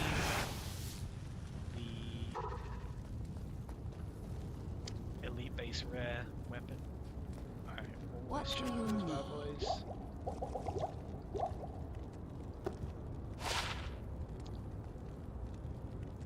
You know, like where, as I say, see, you start getting up there. Like, I've genuinely seen people clear the game with worse stuff than this, which is crazy to me because you can just shop for a cruel, although to get an elite base takes is you know, is you shop for a long time to get a cruel. I remember shopping for a cruel Thundermaul, I think, back in the day, and it genuinely took me hours and hours. Not like in one session, it was many hours of doing, it was Pindle runs.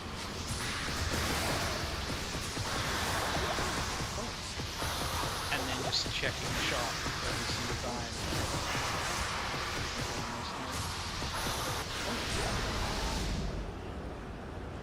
That's Bloodfist. So Bloodfist are really good.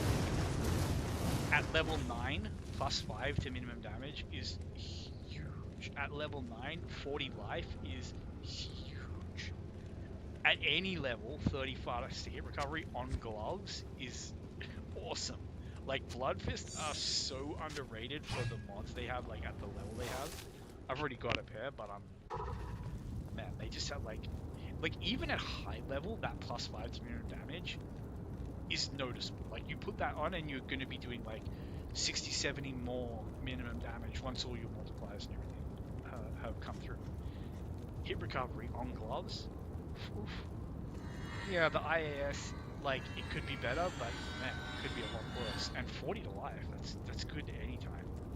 And then we've got this Executioner Sword, which I think is Sword Guard. And Sword Guard, like,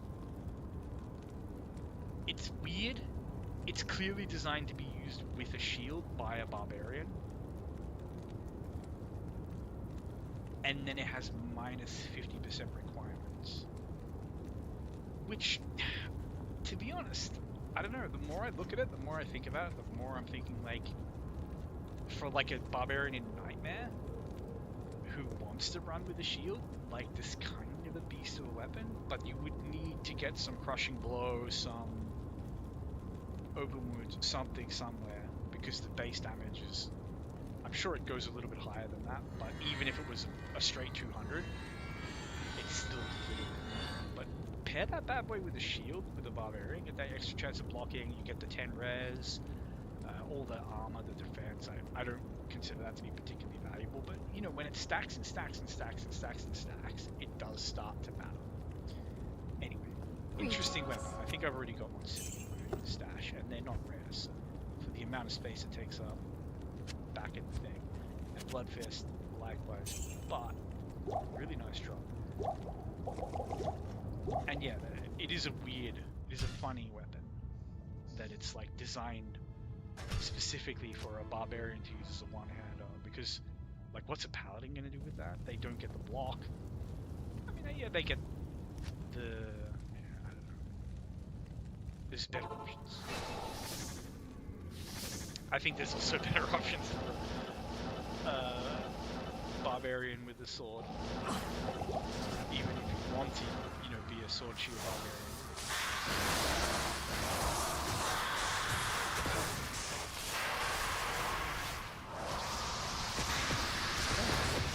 I remember clearing this game with Grip Sword.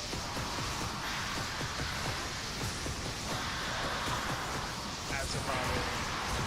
And surprisingly, which that's a base. I'm overburdened. That's Arctic belts. Did you bike? Oh yeah. So this is basically Bone Snap at home. But I What do think you need? I could be wrong. I think it would be considerably better than Barbarian. So this is Bone Snap at home. The base damage is not as high. The advantages on a barb would be the fact that this specific type of axe has almost like polearm-like range, if I remember correctly, whereas mauls don't. And range is a pretty big deal, especially like if you're world ending. The crushing blow is not as good. It has plus requirements rather than negative requirements, but it's like 84 strength is not a big deal. 26 of strength is ED. I mean, that's like 26 ED. It's bone stamina, basically. If you've got a thing for axes. It's very strange. How is it doing so much damage? Is the base damage of this just that good that 66 ED gets it almost to 300? Wow. Crazy. There's elite bases, man. They're so powerful.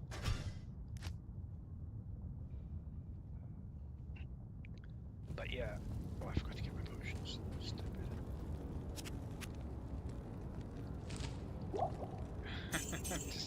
I'm just pressing buttons at this point. I'm way too stoned, way too tired.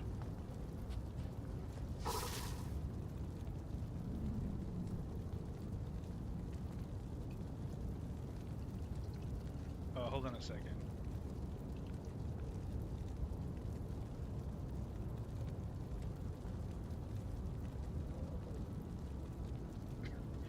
I haven't done this in so freaking long. I want to just pause, but I'm genuinely afraid that it's gonna like kill the stream or something if I press the wrong buttons. But I basically need to.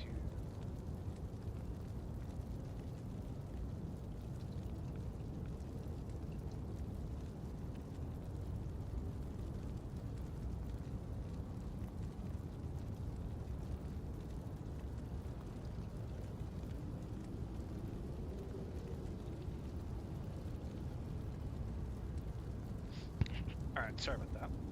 But yeah, back into the endurance, back to the grind.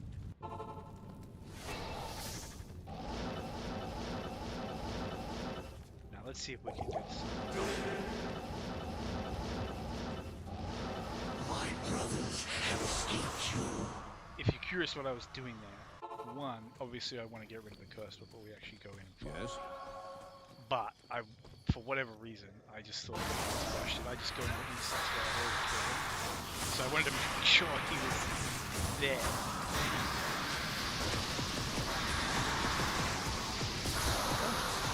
Don't think I know this first.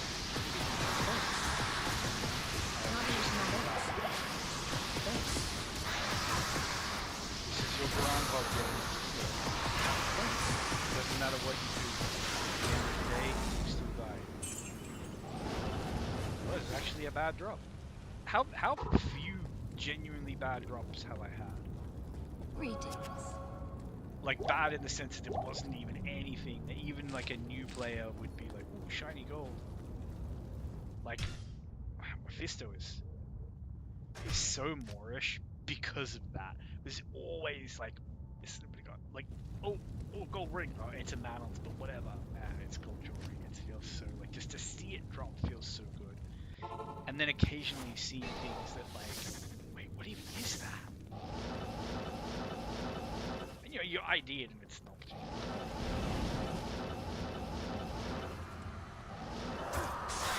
I just teleported into him.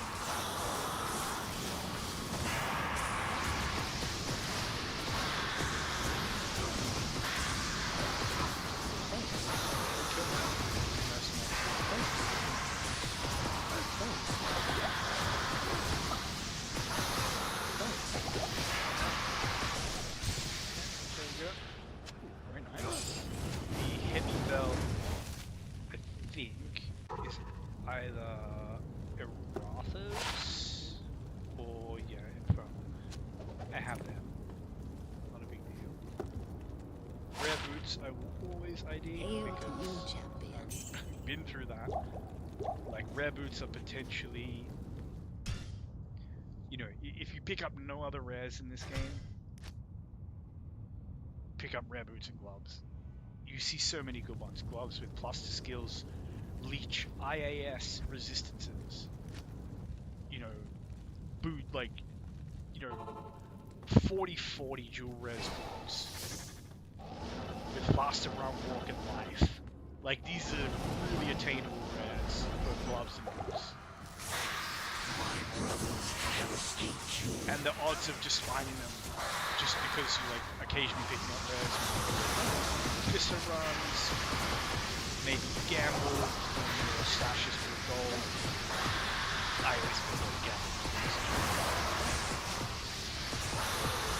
It's gonna go like nice and early. We're actually like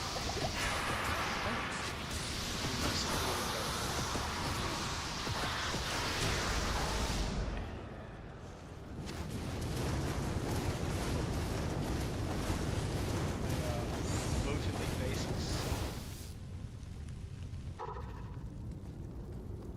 Check this out. Greetings. I hate that crossbow. Like just the model of it. I don't like the way it looks. And there we go. This bad boy, nothing. Oh, them's the brakes. It's got a little bit dry. If the dryness like refuses to behave, I might take a 10-minute break, have a smoke, and you know, maybe see about re-rolling our Lower Kuras map to get something better and do a little bit of Lower Kuras grinding.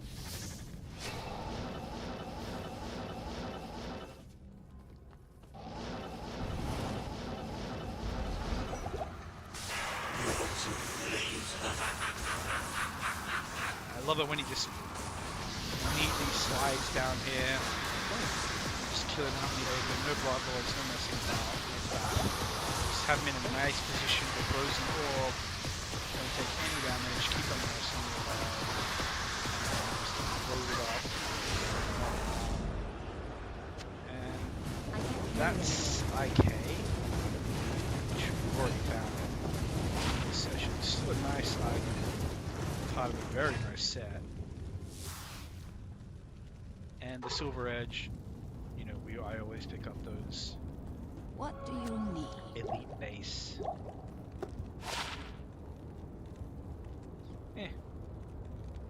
Now see now you're getting to like some of these mods that are just like dream stuff on your potential god tier rare. So let's imagine you get a 5% chance to cast amp damage. Imagine you get a 40% IAS. Imagine you get 200% ED. Imagine you get that, you know, 40 the max damage and attack rating based on character level. Imagine you get minus 20% requirements on top of all of that, or you know, 9% mana leech or whatever. Like now at that point, you're talking about a rare that like that would be so hard for even the best uniques to compete with, or even some really good room ones. Like, obviously it depends on your character, but for something like a Boazon, ED on hit is super strong. It doesn't work on a Whirlwind Barbarian, sadly, and it's not particularly great on a Frenzy Barb, even though they do attack fast, because unless you have it on both weapons, it's not going to trigger that often. On a Zeal Paladin, really strong, because you basically have a 20% chance of casting it every time you hit Zeal. You think about it when you're hitting good breakpoints as a Zeal Paladin, how fast those bad boys swing. Hail to you, champion. Now the thing with something like Amplify Damage that makes it so strong is that basically it's kind of like Crushing Blow, where it's like if your base damage isn't good enough to kill that thing in a timely manner, well, now you have this second layer that's going to come in and, you know, really put a big damage multiplier on anything that you have to hit a whole bunch. So, like, you play as a boss against a, you know, a boss or something, Mephisto, Bar, whatever. As your Zeal Paladin, you have your amp damage. He's going to be amp damage for pretty much the entire time. And that's huge, because it takes away the base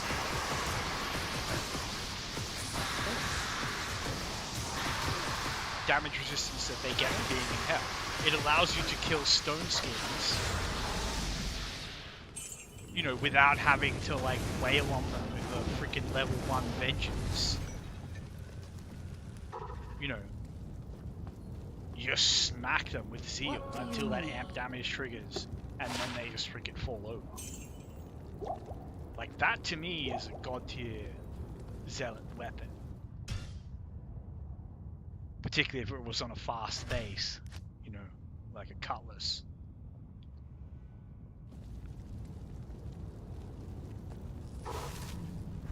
And it's potentially a god tier bow for an Amazon. Although my Holy Grail Amazon bow, I think, is still an upgraded Witchwild string, which is something I will be looking at. But the thing is that the Witchwild string is like, not only do you have to find the Witchwild string, then you're going to need 2 really good jewels to socket it. Because if you're going to upgrade it, you're using a relatively rare room to do that. So you're going to want to socket it perfectly. But honestly, like... Okay. Yeah, Pac-Man Mercenary. This is a civilized way. I can't carry anymore.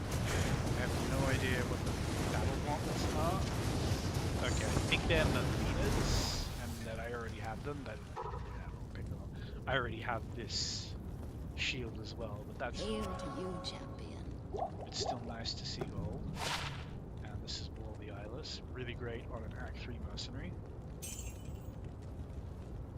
Great on a Bone Sphere, Necro, you know, anyone who wants cast rate, basically. But you do have to give up resistances from your shield, which sucks. And this is Mavinas, which I already have. I think that's one of the common drops from Mavinas, that and the belt.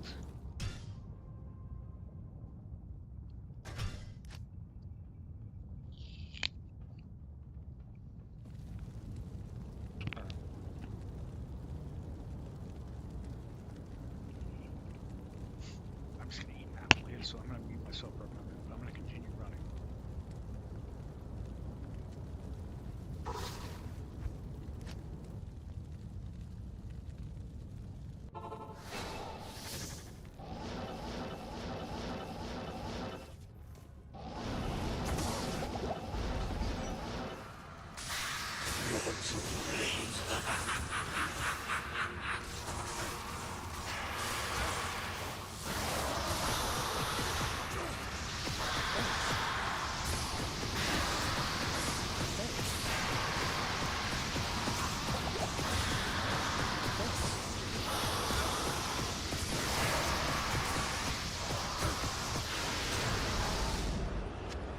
I am overburdened.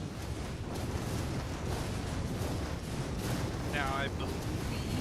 No, okay, I thought that was the humongous Ignis. Great. Nothing special. 11% mana leech, maybe on a really early days Whirlwind Barbarian. And this is... It has slows target. It's busted. Like, if you were a Frenzy Barb, you could literally take that and Crush Flange and fairly comfortably kill Hellbound. What do you need?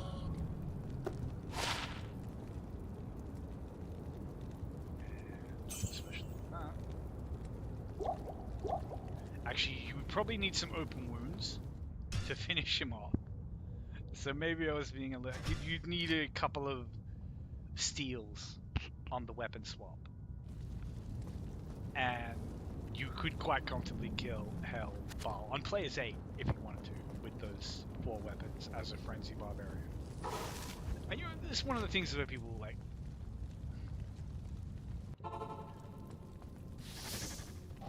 They say, you know, melee characters that just can't do anything. Like, I don't know. There's some truth to it, but I also think that, like, the knowledge of the end game gear that exists for melee characters kind of spoils them.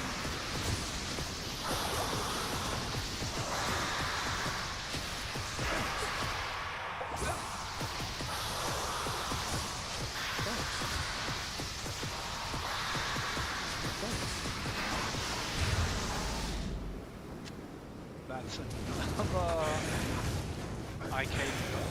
I should probably check the crushing blow. Let me just quickly have a look at this bad boy. It's elite and nothing doing, but always worth the look. Hail to you, champion. And this one is okay. This is same Soul Drainer. Okay, so that might have been Dracula's Grasp, which I have found from Mephisto, but I think it's quite a bit rarer. And then we want to ID this bad boy, check the crushing blow.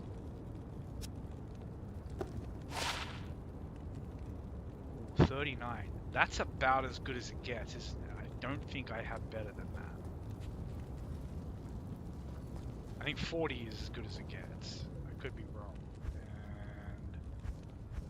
And ooh, space is at a premium.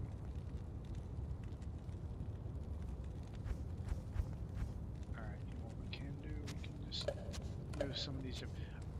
I have no idea if, like, there's some special way that you should, you know, sort out your stash. I don't know if I'm doing it wrong. It doesn't matter. I know there is an order you can keep gems for the gemming up things, gemming up runes. But I just keep a cheat sheet. I can Google it. I have 2 monitors. It's not like I'm seriously streaming this game and have everything set up. This is literally just having a nice record of what drops without having to save it all on hard drive space.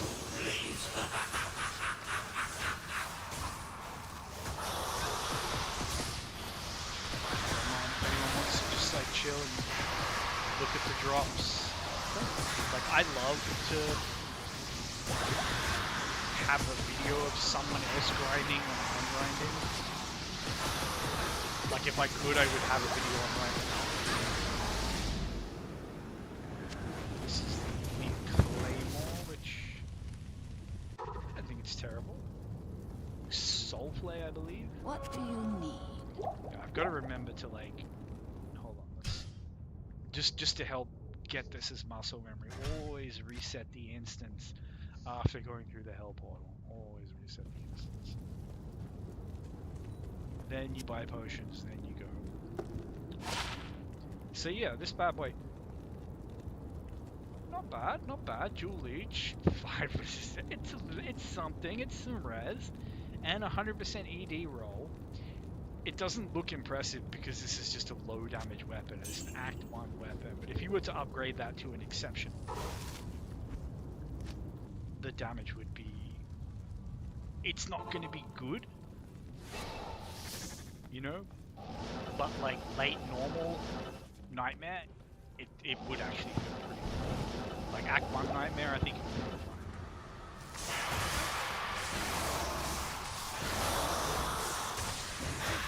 You know, depending on your build. Like if you were playing something like a Concentrate Barbarian, Berserk Barbarian, you know, now you're using a two-handed sword that, you know, probably relies, you probably have to invest more dexterity than you would want.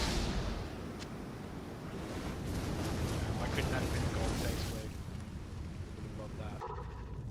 I don't even think Azure Wrath can drop, but you know what? I would take another lightsaber then. Like, I'm eventually gonna level up a zealot, and he'll want the lightsaber that I have. I have some other elite unique swords that are pretty decent, but if I ever want to do Ubers with a paladin, I think a lightsaber's kind of your entry level because it has the lightning absorb.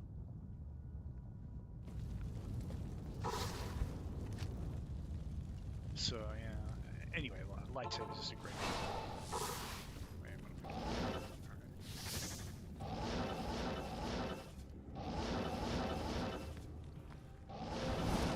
But yeah, it's so good to just like have someone else grinding the game when I'm grinding the game.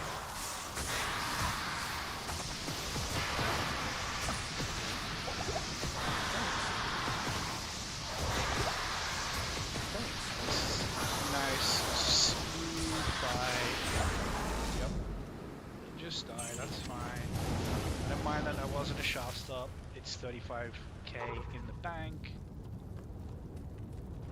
I forgot to reset the instance here, but that's okay. Oh, it's okay. Yeah. Always nice to see an ethereal.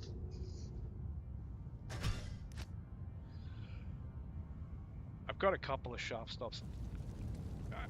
Things like shaft stop, I can't throw them away because they used to be high tier like PvE gear, and I don't know that sorry, PvP gear, and I don't know that they're so good now.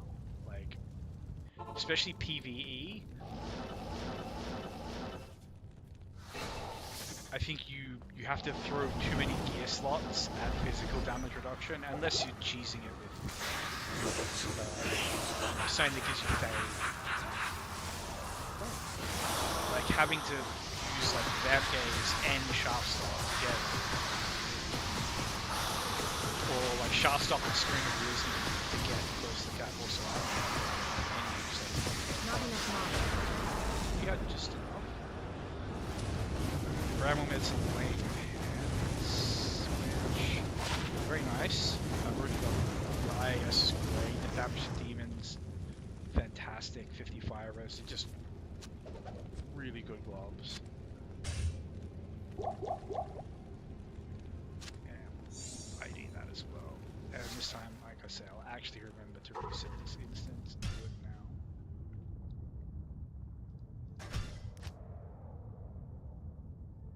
But yeah, so like, oh wait, I mean String of Ears, yeah, it gives you leech as well. What do you need? But Sharp Stop is just the damage reduction.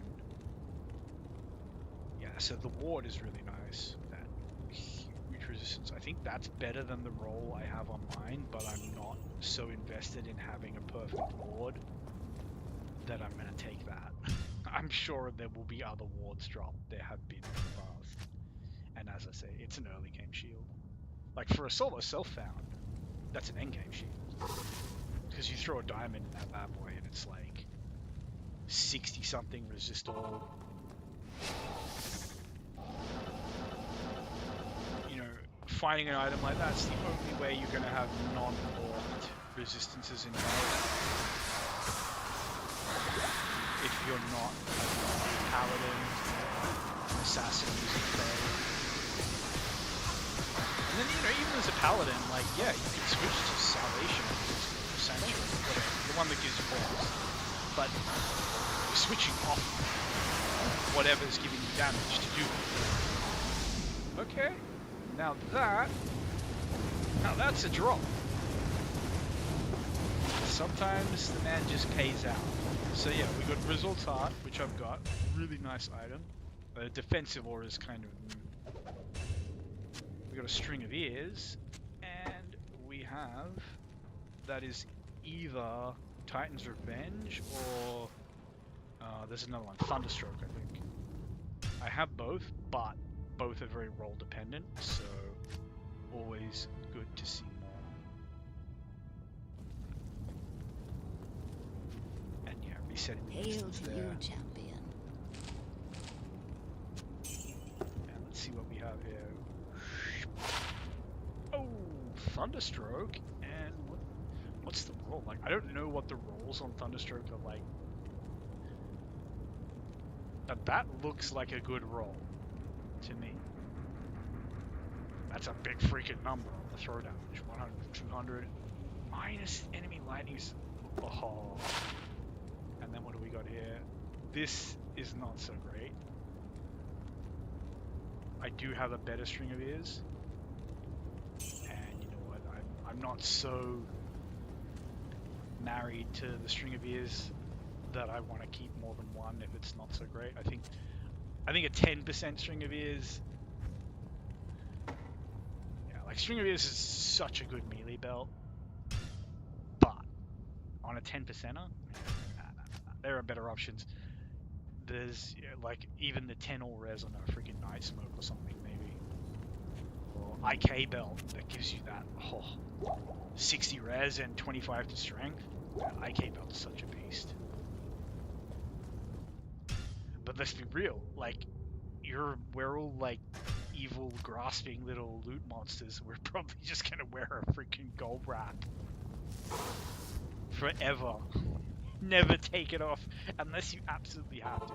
Like, man, having to take off MF gear is the worst. And I think that's why the sorceress just feels like the best class, because she's the best MFer. Yeah, she is an MF, but you know what I mean. Like, I don't think Hammerdians can, like, faster cast break points are so important that I don't know how you can hit them while having, you know, some jank self-made Topaz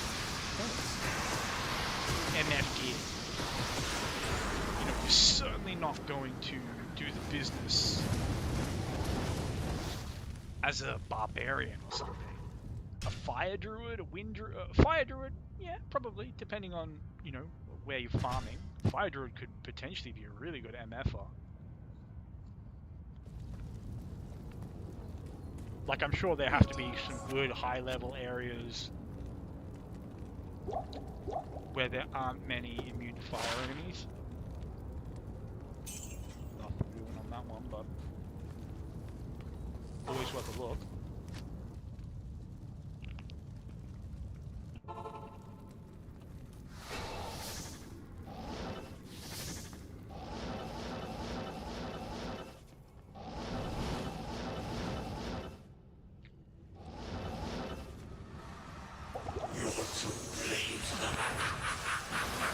I know for a fact that...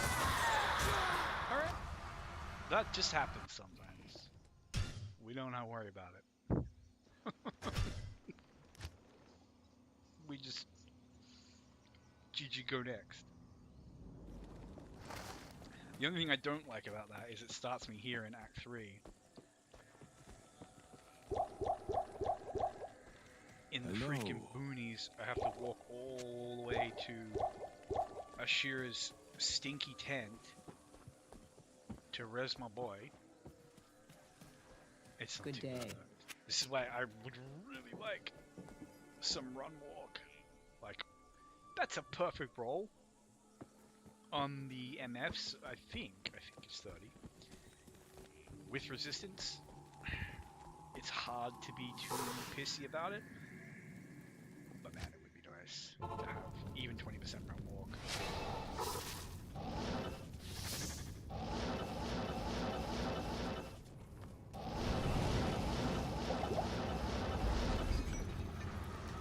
My brothers have escaped you.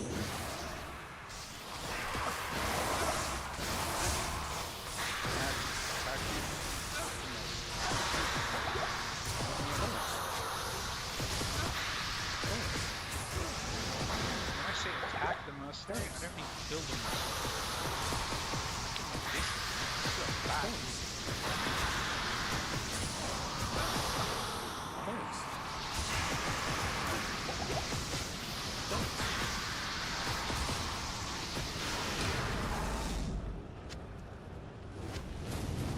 I have no idea what they are.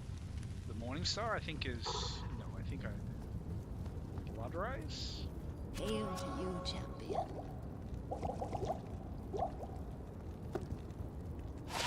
It is indeed Bloodrise. Decent little weapon. Open wounds. Very nice. 120% max damage. Like, that's a potential to upgrade. You know, when I say stuff like that, I mean, let's say you are in a solo self-found run.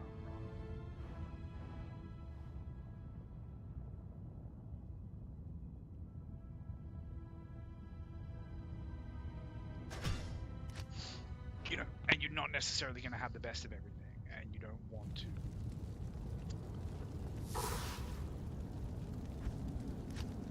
spend hours and hours and hours, or days and days and days, grinding Mephisto, especially on a barbarian. Something that's not a particularly good boss killer, not a particularly good MFO.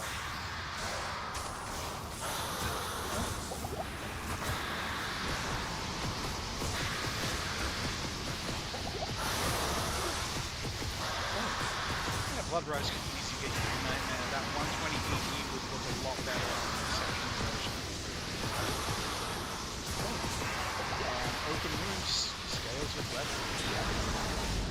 Oh, okay. That was the first drop that genuinely feels disrespectful to tonight. That was the game punishing me for something. Something it gave me that I Greetings. maybe the High Lords or the Arcanes. I mean, look, I can't complain. No matter what, if the game could literally give me nothing but freaking chip skulls or something for the rest of tonight, and I'm like, as far as I'm concerned, I'm good because I genuinely got an item that I don't know if it's particularly rare or special or anything, but for me, it's kind of like a holy grail piece. The Arcane Valor.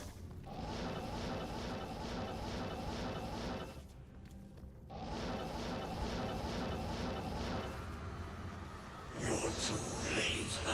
Put down yeah, don't kill him.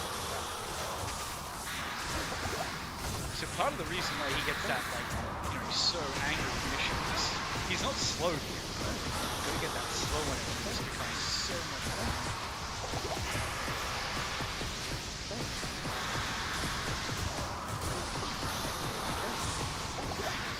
Now this guy's health is, like, going up. I have no military pick, I focus. Man. Again, it's just like the mace we were looking at. If you had to, you could definitely push that to 9 mil and upgrade. Not a bad item at all. I always forget that military picks are technically axes as well, so they work with axe mastery. What do you need? Honestly, I feel like if I were going to like do some like revamps on this game, Barbarian's mastery system is more of a punishment on a character. Like, so you think about a Barbarian is already one of the hardest to gear characters in the game because they are melee based, because they don't have smite. So you like a Paladin can kill every boss on players 8, you know, with like a cheap rune word and a shield. Like a good elite shield, but will just do the job. Because he never misses. He'll just apply crushing blow endlessly, get the damage, you know, get the damage down low, and then just finish them off with the normal smite damage. Like, this is why paladins are used to run Ubers. Like, they're just the best boss killers. In some conditions, there are obviously some really good, really fast boss killers out there. But you've got that option. Barbarian doesn't have that option. Always going to rely on attack rating.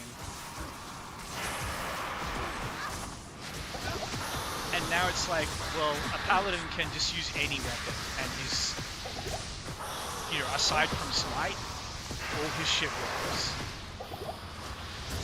Like, okay, he can't use holy shield unless he's carrying a shield. But, you know, if you're a zeal paladin or something, you find a bone snap, use the bone snap. Okay, that's a nice. I don't know what that is, but I'm pretty certain it's nice. Impossible. You know, we'll just ID this here. Okay, Nosferatu's Coil. As far as I know, that's a really nice little item, but I don't know why. Attack speed is nice, life leech is nice, slows target is very nice. Mana after each kill is nice enough. Yeah, I don't know. I've heard people saying really good things about that, but maybe I was wrong. It seems a little bit lackluster for an elite unique, but it's still a really cool find. I'm always happy to grab extra elite uniques. Greetings. They don't exactly drop like candy, and they're just cool to see. And don't get me wrong, that's not bad. And this Sky Strike for a level 28 Amazon, 30 IAS, Amazon skill levels, not bad. And that's definitely a bow you could upgrade. That 159 would look way, way, way better. Ah, no, because then it's an elite base. And, yeah, probably not. No, because the resources you spend upgrading it, you just find another better bow. And Mage Fist, fantastic, but not particularly rare, and I've got them. still, always beautiful to see Mage Fist. And very cool to have picked this bad boy up, Nostradamus Coil. Yeah, I suppose an Amazon would use Nos like a, but then, wouldn't you want Razor Tail? Like,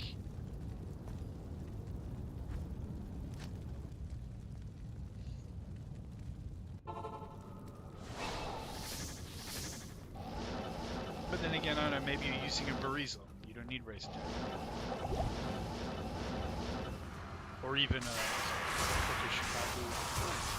But then that's more of an element. Like you'd use that for innovation. I have heard of those. Elemental Amazons.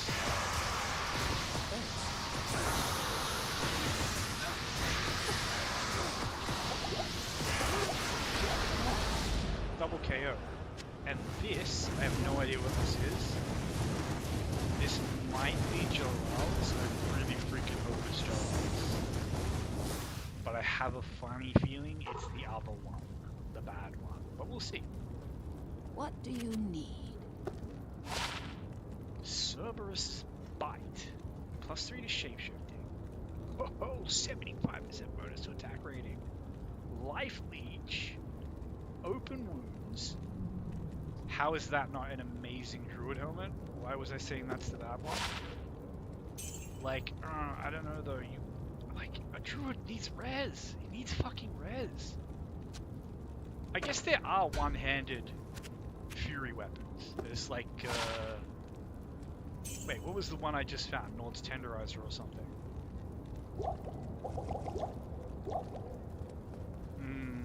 But then it's like, would you be better off with like this? Where was it? Yeah, like this bad boy, or something like it. You know, hell, or even like, I don't know, an upgraded Isle Strike or something. It has Crushing Blow. Ooh, okay, I didn't realize that bad boy had Crushing Blow. So like, I just think like an Isle Strike, Cerberus's Bite, you know, and then a shield that's just pretty much just res with your standard Drill Shell, and then, you know, res on rings, res on boots, res on your IK belt, maybe IK belt, IK gloves. I don't know. Maybe I was too hard on that. It is a helmet with open wounds. Oh my, that's right, my mercenary died. Man, I'm so chuffed about that find. This has been a cool, like, I gotta do this more. Like, the game knows when you're recording. It just gives you good stuff. It knows someone might be watching. And is gonna be like, fucking streamer, and get annoyed about it. I don't know. It's just, I don't know how it works. Or maybe it's just that I do it for longer. I'm pretty sure I've done like all night Mephisto runs.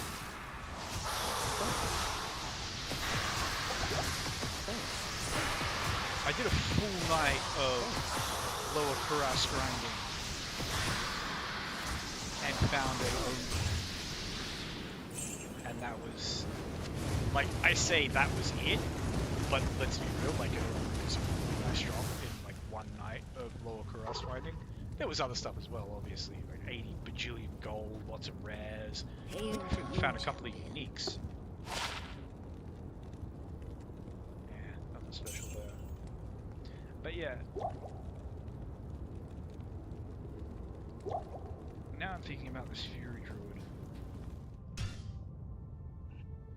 It's... But yeah, as I was saying about the Barbarian thing, if I were to like... You know, if I thought that this game was ever going to seriously be like patched or given another pass or rebalanced or something, and don't get me wrong, I think part of the beauty of this game is that it isn't particularly balanced. If you look at like more recent action RPGs, so much of them is just like I played Path of Exile 3 and up I'm not gonna trash talk about Nova. It's a really good game in terms of like the sophistication of the builds and the skill trees. It's just Diablo 2, like the same sort of style of game, but just given so much more depth and content, blah blah blah. But anyway, the warrior doesn't feel like a close combat class, and to me, that's such a problem. I've had that problem with so many RPGs and ARPGs and stuff like that, where it's like everyone has dashes, everyone has effectively teleports, everyone has mobility, basically. Because we can't give one character mobility and not have everyone else mobility. Like, it all has to be comparable as well. So if you think about this game, Barbarian has mobility, he has increased speed, he has leap attack, so he can jump impassable terrain and stuff like that, and just generally move very quickly, and he can move for like much longer because, especially at low levels, he'll have extra stamina. The Paladin has vigor and charge, so like for something like running to the pit from the cathedrals, Paladin isn't much slower than a sorceress if you build him to do it. Like, your map knowledge and pathing is, at that point, almost more important.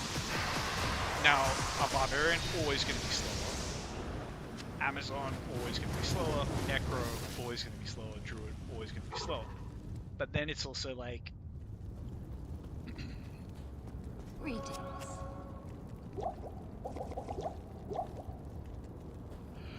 I feel like maybe apart from the Druid, I don't know why I'm stashing that, but yeah, I feel like apart from the Druid, they all have stuff in their kit that compensates for the lack of mobility.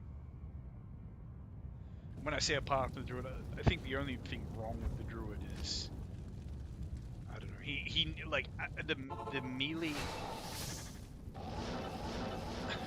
Okay, so melee characters in this game usually have ways of dealing with physical immunes that don't require them to put 20 skill points into something and then 20 skill points into synergies to make it good. Like the Paladin has Vengeance, it's not great, but even at level 1 it will do the job.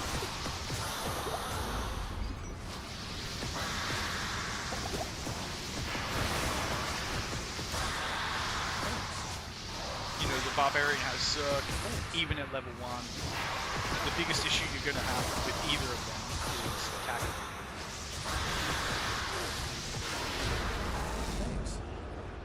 Man, I played that so badly. I was paying way more attention to talking than the actual thing, but it's fine. No one died.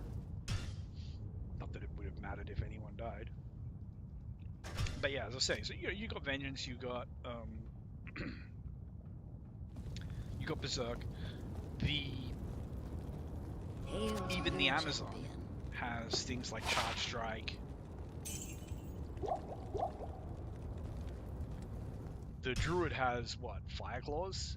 Like Fire Claws is an all-in skill. You can't just put even 20 points in Fire Claws and expect it to be useful. Rabies, again, it's an all-in skill, and it's bad, even if you do all-in. So what are your options?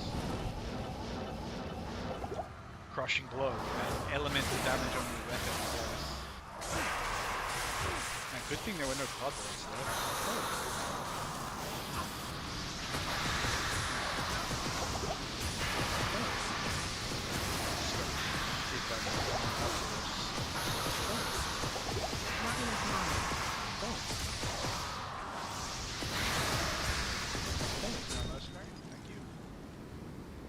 Drops are definitely slowing down now.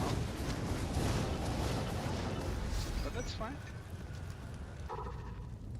Maybe I'll keep riding to the 3-hour mark. Then What do I you take a need? break and come back for Lord Karas. Like, you're a throw. Like, there's a reality where you're a solo self-found throw barb. You know? And you're running with, like, blood blood throwing axe that you crafted in the Herodric Cube that does 70 damage or something, and you find this on Mephisto, and you're just like, okay, hell yeah, let's go. Like, even if half the affix is, you know, that's terrible, just the fact that it's an elite base with 100 or more ED, it's gonna feel so nice.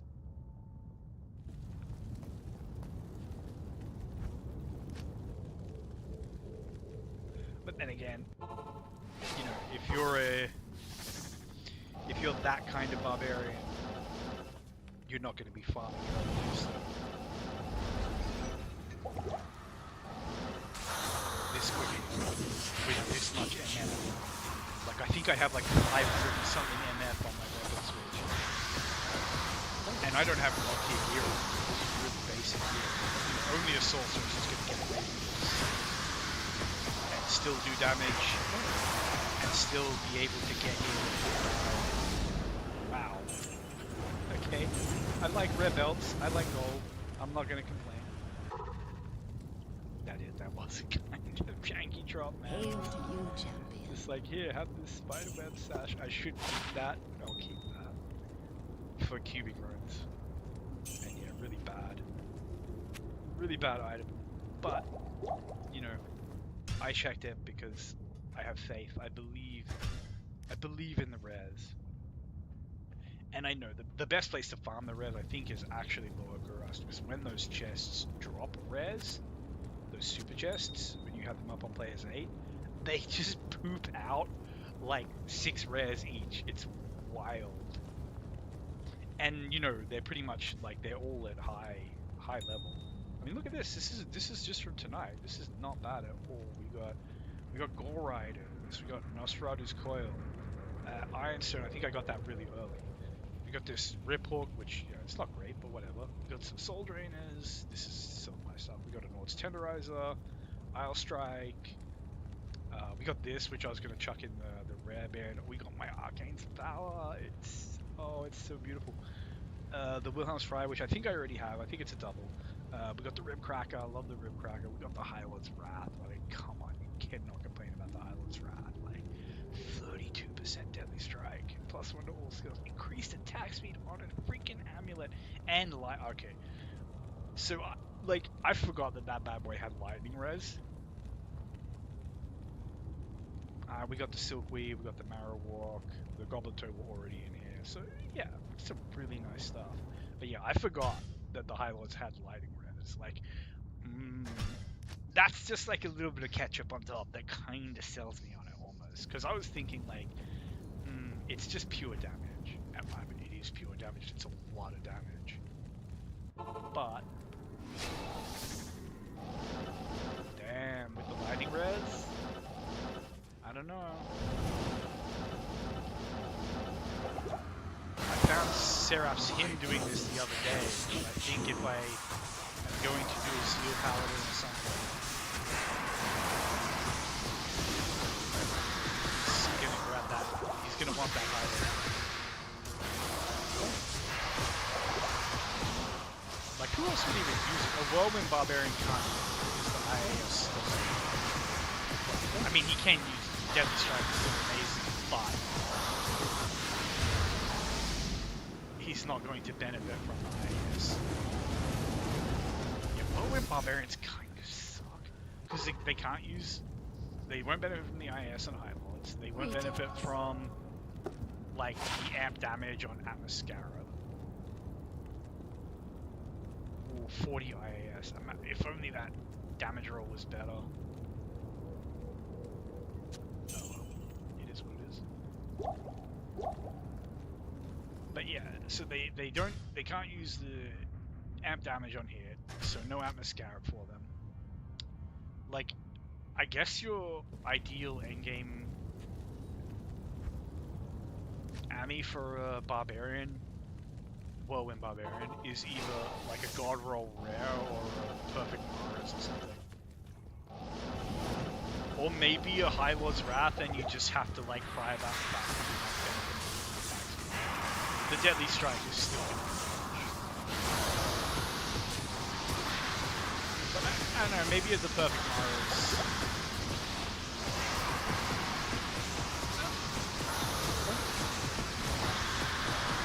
you know, that elusive god roll rare. This is Arian's Needle, which, man, I wish that bad boy were ethereal. So this thing looks like a beast, and it's better than my other roll, I think, with the plus 4 to all skills. I think mine only had plus 2.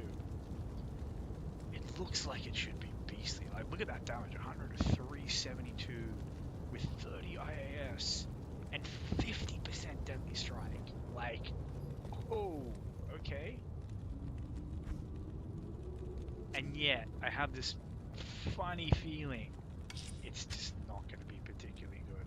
Like, I have one of these. It's not as good a roll as this. I've chucked it on this guy. It's worse than this against bosses. Pretty much everything is worse than that against bosses, so I can't What do you complain need? about that. But just going around doing something like the pit terror zone, he just wasn't doing it. I gave him the meat scraper, not the meat scraper, the ogre axe, you know, that one. I actually think I gave him that rare that I showed you, the one that had like 1,000 to attack rating, and he started doing damage. Now maybe it's just how their IAS patterns, like from what I know, Amazons tend to have better speed stats on spears. Like most, you know, like barbarians, for example, don't really use spear damage, as far as I understand. They used to back in the day, pre-LOD, because of the way Whirlwind worked. All you wanted on Whirlwind was the biggest damage stick you could get with as much range on the weapon base as possible. So, you know, a god roll was nice. But yeah, like so a god roll lance or Martel Defer or something, or Partisan or something was the ideal. And they definitely would use lances. They're not bad. 20 IAS, double res, 14 to strength. Like, let's be real, we're just going to use IK or Saigons or Death's combo or something instead on a melee character, but still cool to look at. And if the res rolls were better, it could have been very tempting. Like, if you threw me those same gloves with 35-35 fire lightning, then we got a stew gun. Then I'm keeping them and probably using them. Maybe not using them like, you know, they're not going to be like my GG endgame gloves. But man, res is, when you're playing through the game for real and you just don't want to die, like so much, especially on hell, so many enemies do elemental damage. But I think even any basic enemy has a chance to do a spectral hit. That, like, so like for example, Fallen are immune to fire, so they're kind of like connected with fire, and they can do a spectral hit that can fire damage.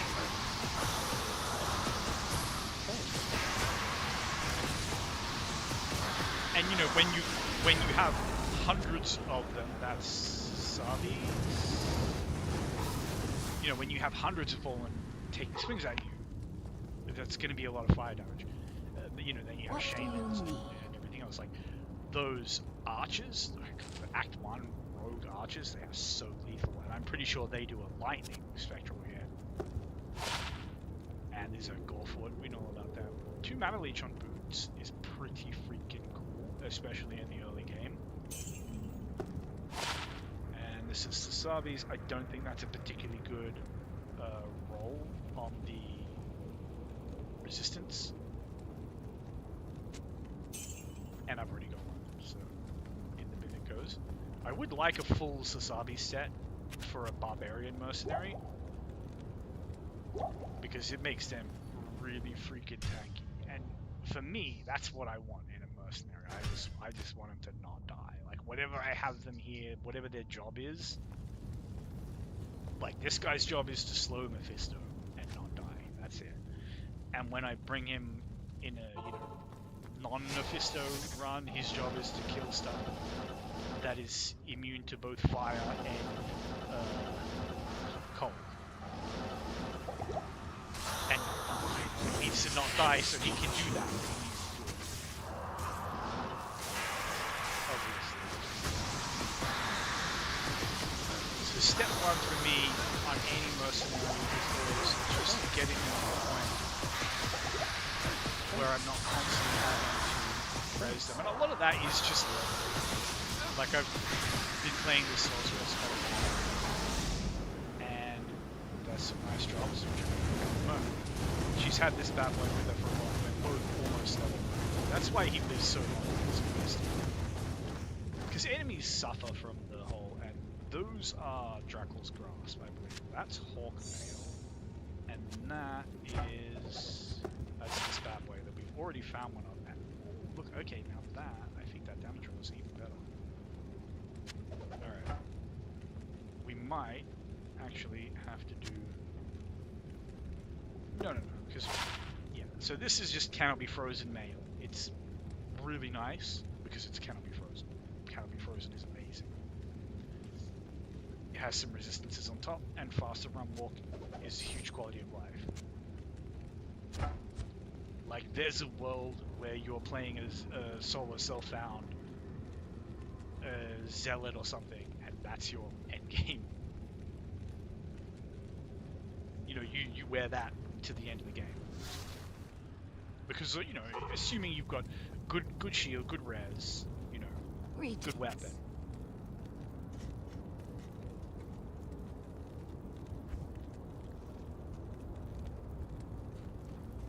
But yeah, so these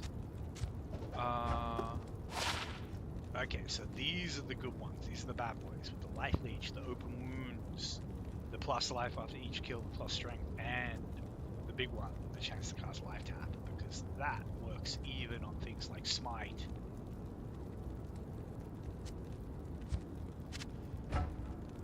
And then we got this bad boy. So these just seem to drop like candy from Mephisto, at least for me. Like you've seen, this is my second one of tonight.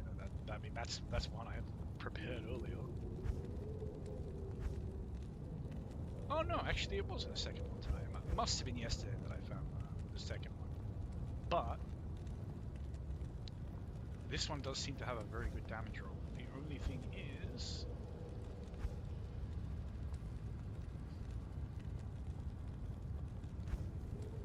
I genuinely don't have space for it. We're at that point, boys and girls, where I need to either go fetch a mule. Good evening. Let's fill that last slot in my inventory. Then I'll take a break. Maybe even end the stream. We are almost at the 3-hour mark. But man, I've had some nice drops. Can't even complain. I might even end this at the 3-hour mark. I was genuinely thinking I would do this like all night, because I got nowhere to be tomorrow. But I didn't. I forgot to get my mana potion now. But I could do with getting rebuzzed and be back in bed. But we'll see. We'll see. For now, I just want to fill that last inventory slot. So what's something that would be funny is if the game just dropped more stuff that I could carry, like really good stuff. Trust me. I'll throw out a bunch of those gems or runes or something. I don't like going up here. Thanks. He's going to be tricky to get down. He's going to be slow. Now we have good space. That's so freaking good.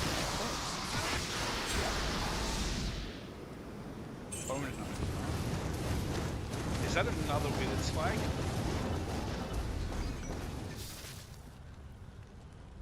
If it is, it's the second wizard spike of the night.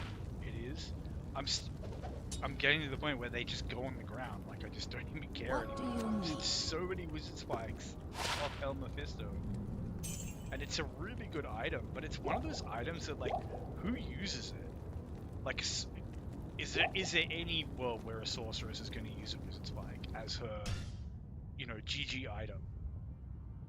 Like, the Oculus is not that hard to find. I've gotten 2. Admittedly, I've gotten like 4 wizard spikes, maybe 5 in the same time. But how many freaking sorceresses do you need?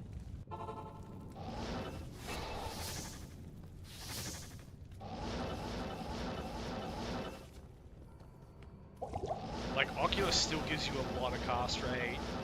You can get cast rate on your armor. Thanks. Like, imagine you get cast rate on rings and legs. Thanks. The 75 resist all on the wizard spike? Yeah, that's...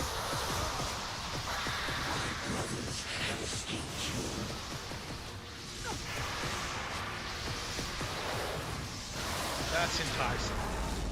But, you know what?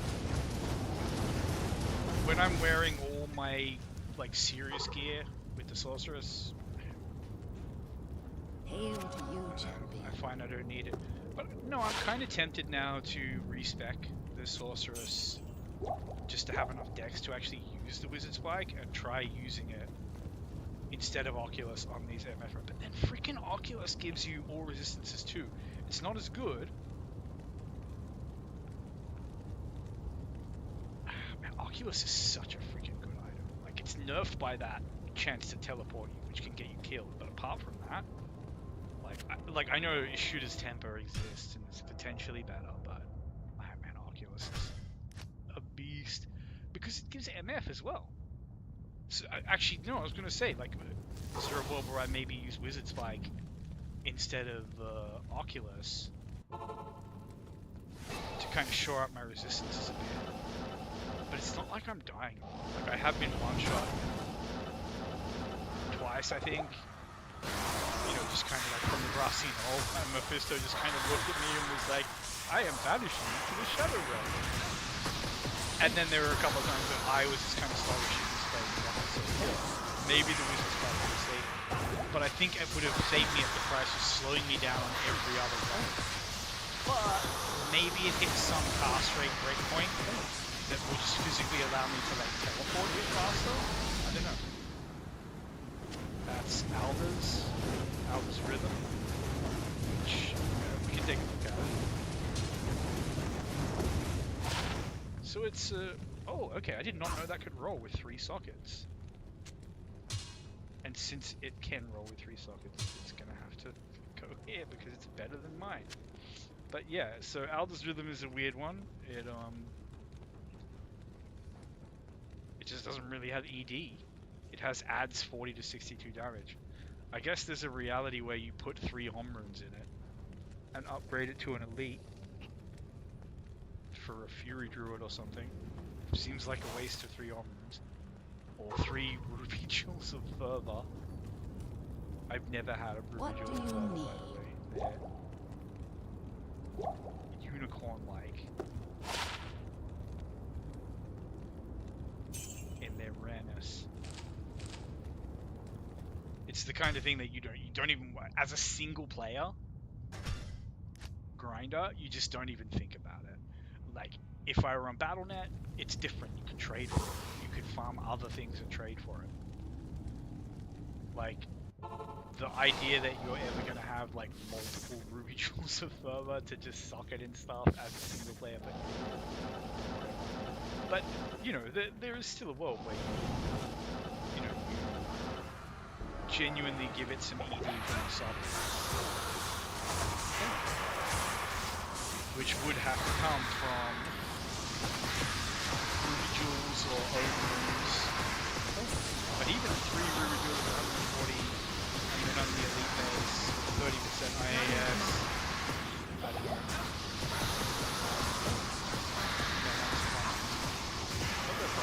Mercenaries champion like chat. And okay, hell yes. The nice drops continue. Wait, oh no, that's Endariel's Visage. Okay, still a nice drop. Not gonna sulk about that. I thought that was the Necro head, which I really want because I want to do a Sun Necro. I think he's so good. But I have one of these. I don't know how this stacks up. Now, who would use this? I'm thinking probably a Javazon, because they want IAS, or an elemental Boazon of some sort, like a cold. Because they want IAS, that's kind of what their damage scales off, how quickly they can shoot or how quickly they can throw. And they want plus the skills. And like everything else on it's kind of irrelevant, but the negative fire res, that really freaking hurts. But yeah, I'm trying to, like, who else would want that? Maybe some kind of... I sold it because I already got one, as I said. And we're kind of down to the wire now. I genuinely have the space in my inventory and nothing else. Although there's probably things that I would have thrown out in there over that. But it's cool. I'm just going to teleport to the wall for 5 minutes.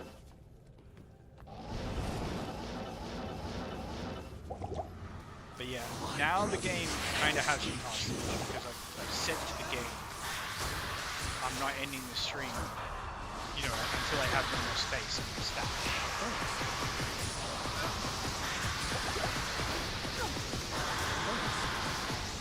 Which, you know, we're down to the wire. We just got the upgraded Albers. Went into the queue.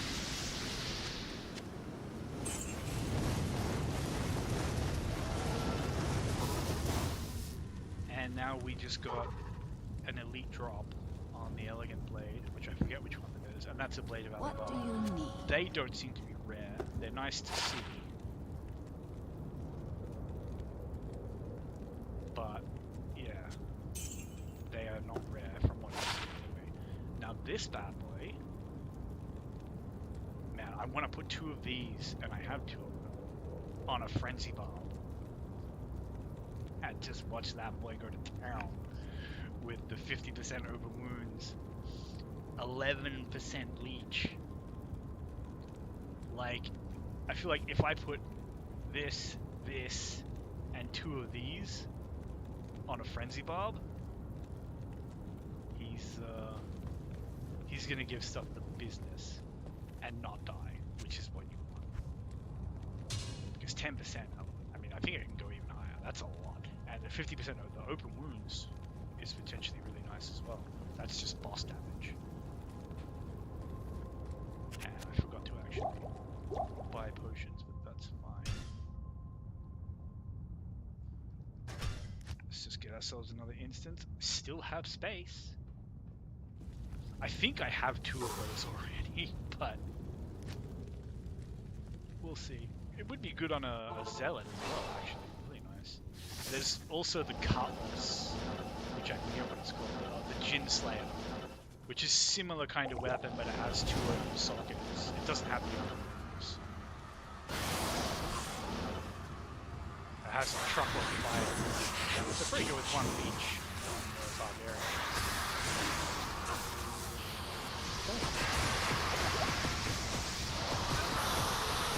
Let's see what this bad boy's doing.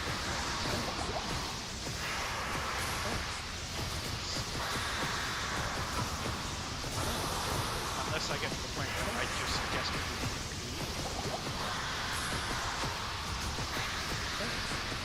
Who's this guy then? I can't carry anymore. That might well be it. I think that's like Candace. I was gonna say, I think that's like Candace flank, which I already have. Yeah, see, this is what I mean when I say the elites. They don't need huge ED rolls to like, you know, come out pretty good. Like, that's not a bad sword. You could kill hell with that. The downside of a sword like that is that the elites kind of need to be better, because needing 100 dex and 175 strength is wild. But yeah, let's take a look at this. This is new, and this may be the end of the stream.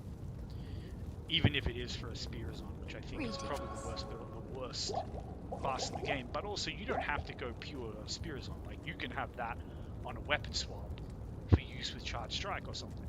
Now this looks like it actually has the things that a Spear-Zon would want, but I don't know how good a roll this is. Adds magic damage is really nice. Adds defense, I don't care. All resistance 36 is freaking huge on a two-handed weapon. Like, that alone kind of validates its existence, to my mind. And then +1 jab spear skills, kind of meh. It's just a damage stick. It has a lot of res. It wouldn't, like I say, I would not hate to weapon swap to that. So yeah, let's get rid of this. The Spire of Honor. Which I mainly kept because, like, just look at the big damage number, ethereal damage stick. You know, throw it on an Act 3 mercenary at level 40 and watch him go to town. But let's be real. You just put something with Crushing Blow on him, and he'll do even better. It's too slow. But yeah, so we're back on the freaking grind, man. The game will not let me go. I don't make the rules. But yeah, super nice finds tonight. Those, the javelins are really nice. Multiple elites. The only thing is, if I was going to the spears, that Ariok's near damage was the resistance. Like, when you don't have a shield, you need it.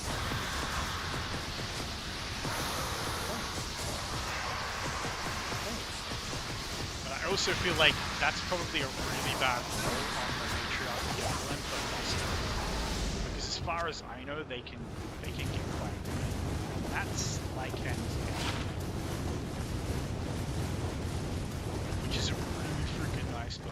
That's like you finish the game with this bow, unless, like, if you're a Strafazon or something, that's the damage on this is gonna fall off in, you know,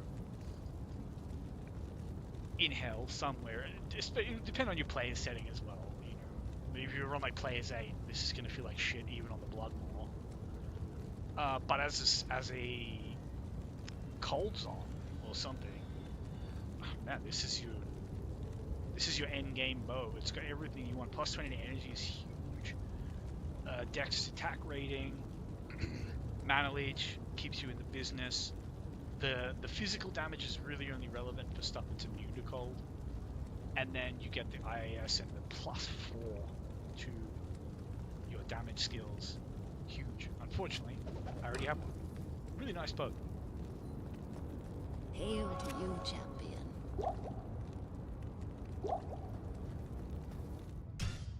Really nice. I do think there are non-unique bows that are better.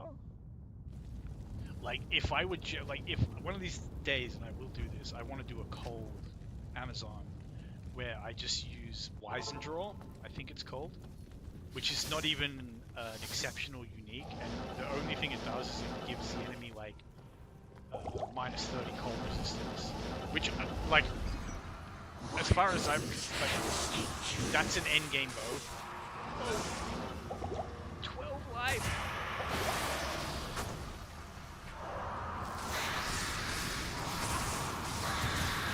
But yeah, like, that's an end game bow. Cold round. Like, you could do a super cheap cold Amazon setup with like Iratha's set and that bow, and then, you know, just whatever standard gear you want on the other slots, you know, rares, whatever. That's IK, I think, which I have and don't really desire, but we'll take a look at it. What do you need? Such a freaking good belt. One of the best belts in the game, especially for melees. Like, just 60 res and 25 strength. All the slots you want.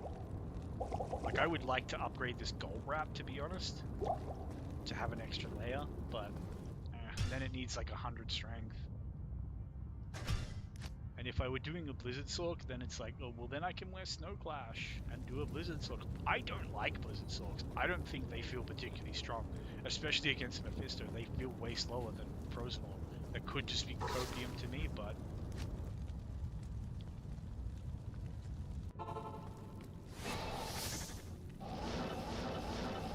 yeah, I don't know. Maybe I just don't juggle right, getting the blizzards, keeping the blizzards up, and then, you know, spamming the ice bolts for added DPS. Maybe I don't have enough cast rate to really make it strong. Like maybe there's some point I'm missing. But whatever, this build doesn't work. And I have hydras on this build as well, so yeesh, my boy just got rolled. But that's okay. That's what he's there for. But yeah, my hydras aren't quite maxed. So they're a little bit lackluster. But man, it's nice to have a build like a dual spec sorceress build, because Greetings. like if I were genuinely playing a blizzard sorceress now, the only thing I would have to do for skills is like, I don't know, maybe put more points in energy field, energy shield. I could probably go, yeah, energy shield and put points in energy shield. I could potentially spec into that to get tankier. I could spec into enchant. Like the damage on enchant will never be good without synergies, but the attack rating can get pretty huge. So I could spec into enchant just to buff the attack rating on my mercenary, which would be really good on a barbarian mercenary or something. Yeah, like I could spec just kind of like a few points in everything, you know, like have some more points in static field so the range is more comfortable. You know, a couple of points in energy field, just energy shield, so like just so I've got a little bit of a buffer. It doesn't need to have huge DR or anything.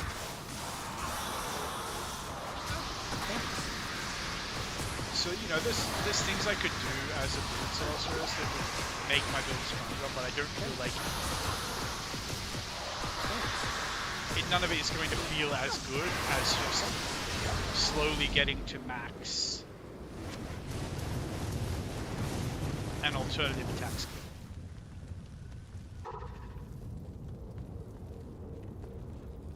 What do you need?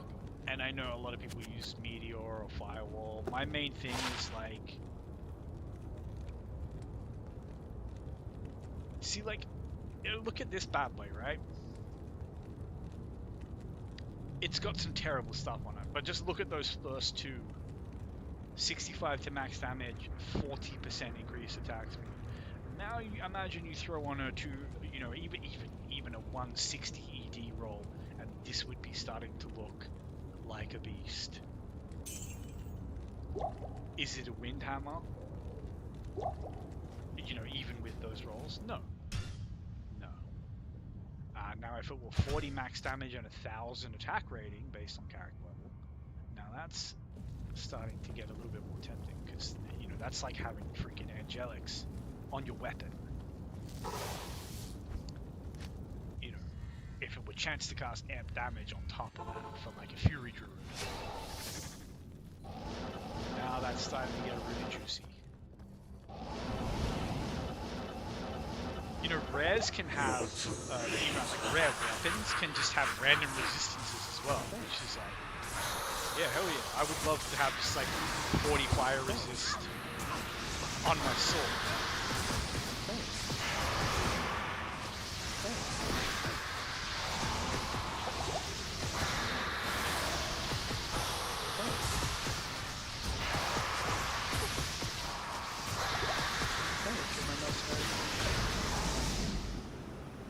Man, we're getting some really dry patches here, but that's just the game.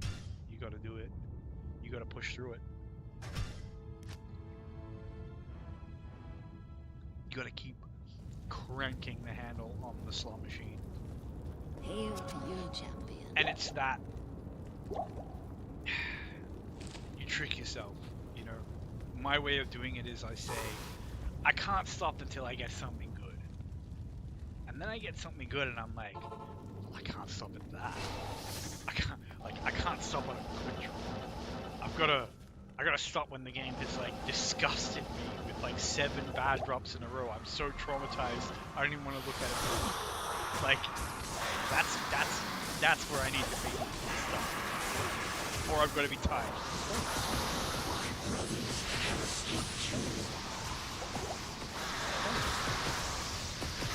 It's wild to me that like this is the gameplay that persists.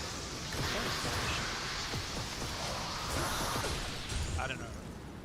If you know a game that did a better slot machine,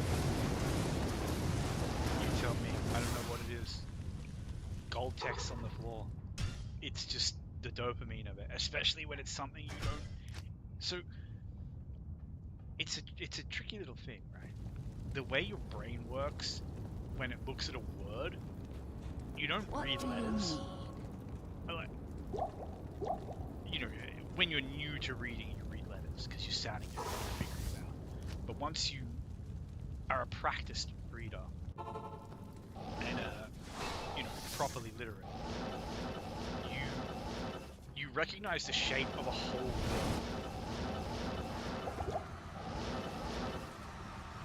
My brothers have escaped you. So your recognition of words can be instant. There's no time taken to read them. You're recognizing it the same way you would recognize, a sign of something. Like a stop sign. It's red. It's a hexagon. You instantly know it's a stop. Well, you instantly know what the shape of the word, skull cap. You know the shape of the word skull. You know the shape of the word cap. So you see gold skull cap. There's a little part in your head that instantly knows a Tarnhelm just dropped. You see gold ring, you instantly think Stoner Jordan. At least the possibility. You get to play a second, even more fun Hail to slot you, machine then. champion. But then you've got the thing of like things drop when you're like, wait, what is that? Because it drops kind of rare. And you're not necessarily, like, it's not an iconic thing, like a Shaco. My brothers have escaped you.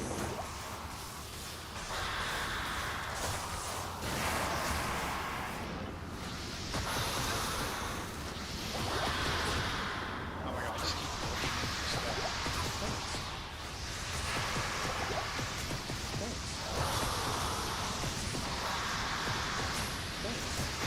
It's nice and smooth.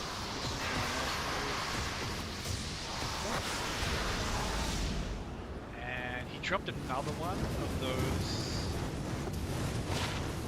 Okay, yeah, so it gets better. Because the one I had was like +1 to jab and sphere skills.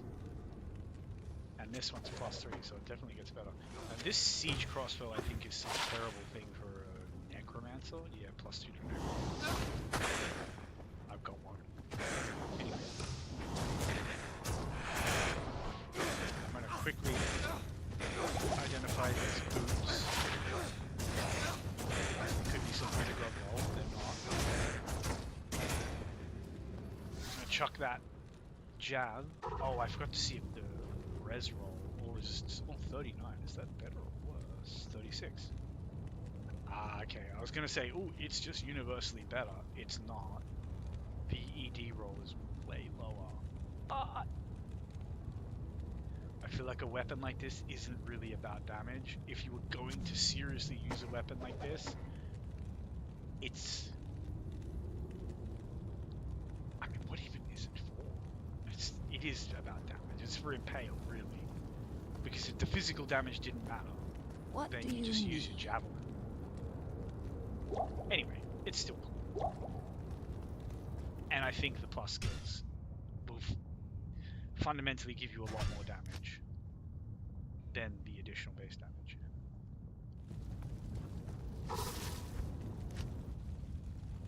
But yeah, the game still hasn't like made me an offer I can't refuse for these last 8 inventory spaces, and we're just gonna have to keep making them cuts. No, come back here.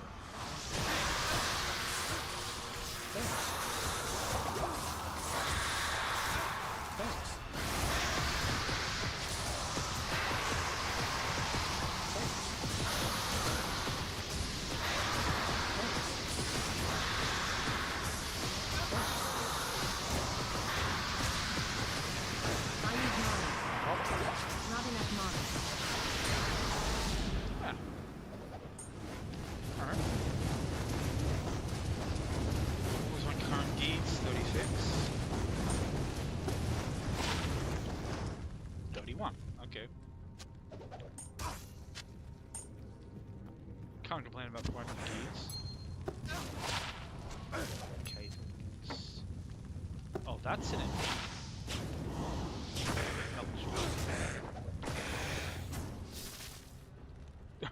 Now I'm having to ID everything, like chuck it back on the floor on Mephisto's corpse. But hey, I'm giving the game a chance. You fill those last 8 spaces. I'm not the pickiest guy around. Hail to you, champion. It doesn't have to be all 8. It could fill 4 of them. I'm at peace with that. It could even be an item that I already have. You know what would be really nice would be an Ariad's face. I've got one, but it's ethereal. I think I grabbed the ethereal one because I was like, oh, I might give it to a Act 5 barbarian person. I don't even know if they can wear it. I assume they can. They are barbarians. This guy has a freaking light there.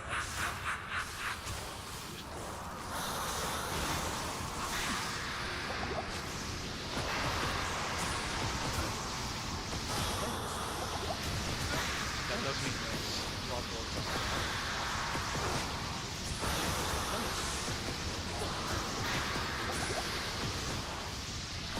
This guy, that's terrible. Oh, this.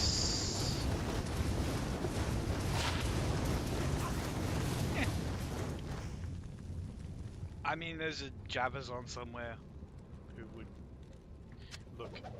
A Javazon can clear hell with, you know, just plain white. +2 to Javelin Sphere, 20 attack speed. Javelin What do will you do fine. need? So they would certainly do fine with that. You know, the damage on your javelins as a Javazon is just there if you have to jab something.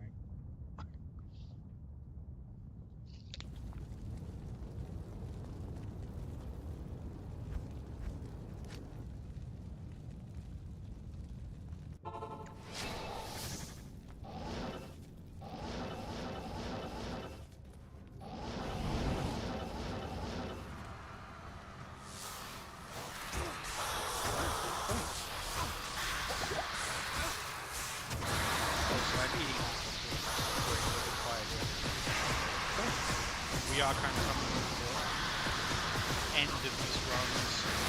It's only a matter of time before this.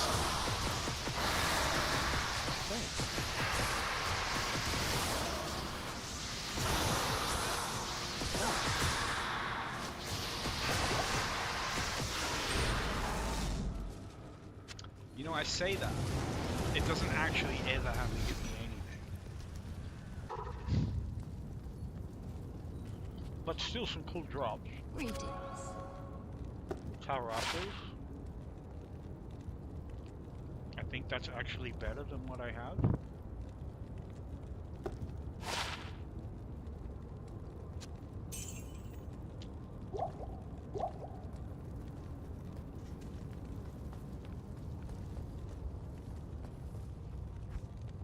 I wonder if I can somehow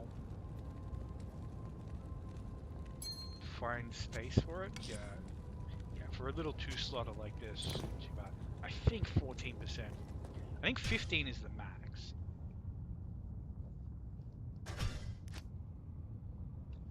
But yeah, if anyone was curious, I'm pretty sure I did a quick, like, gear check here when I first started.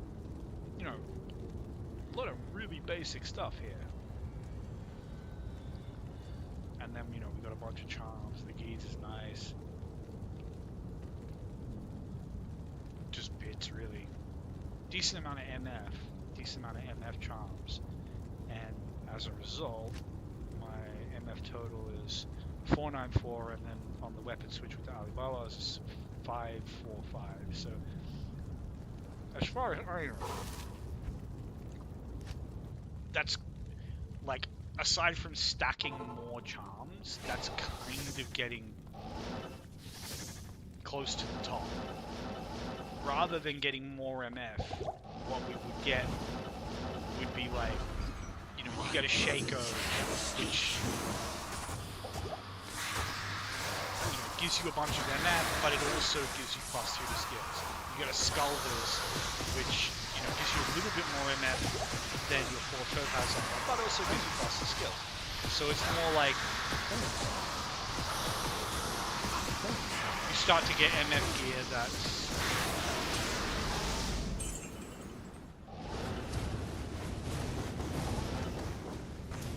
just stronger and will clear the runs faster, rather than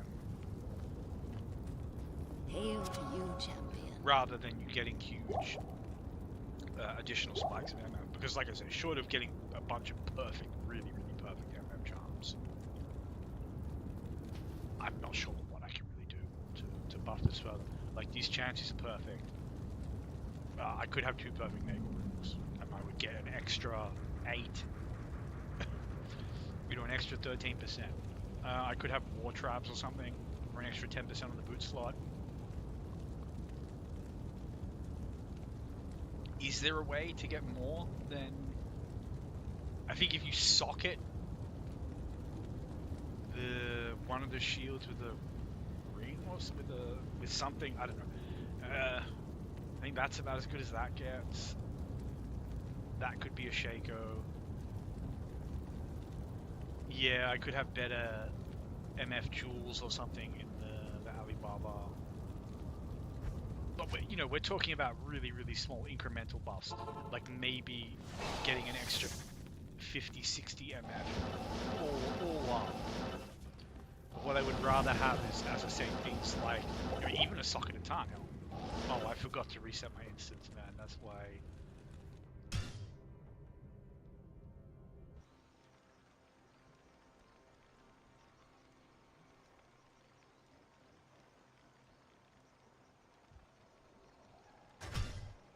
I always try to remind myself to do that.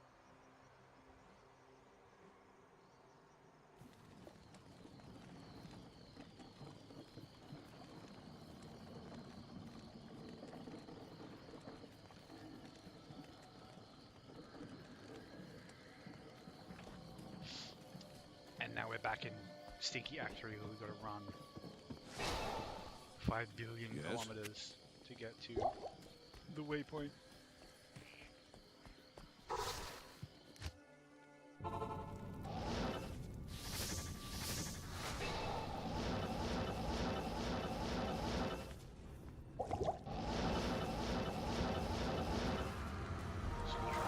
But yeah, I was just saying, so like a Tani would be nice, a Shaker would be nice. Skulders would be amazing. But mainly just for making these runs a little smooth and quick, rather than giving me a bunch of money. And we really are going into a dry patch now. It knows. It knows. Desire sensor is cutting in. What do you need? And I should have reset the instance there. I didn't. Alright, we'll do that now. Just as like a discipline thing.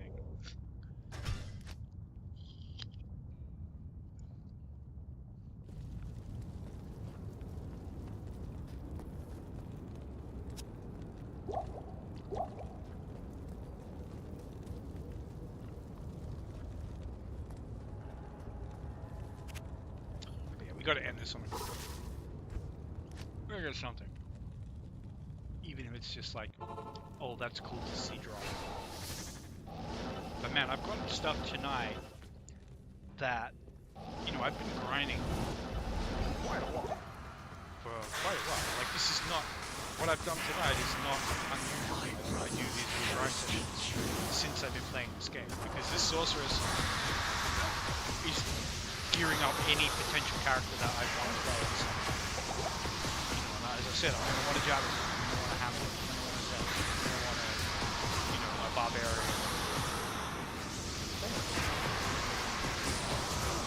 Like a Pit Zerker. Yeah, don't bother with any of that. I'm going to want to summon Necro. I don't know if I'm going to want anything other than Summon Necro. Like, Summon Necros in this game are so freaking good, and in my estimation at least, I think they're one of the best, like, kind of Hail to you, casual champion. MF characters.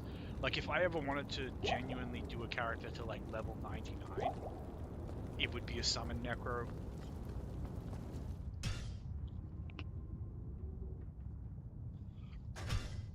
And just do the full setup. You know, Act 2 Might Merc, you know, Fanaticism Aura from the Room Word, even though it's only, like, level 2, it doesn't matter.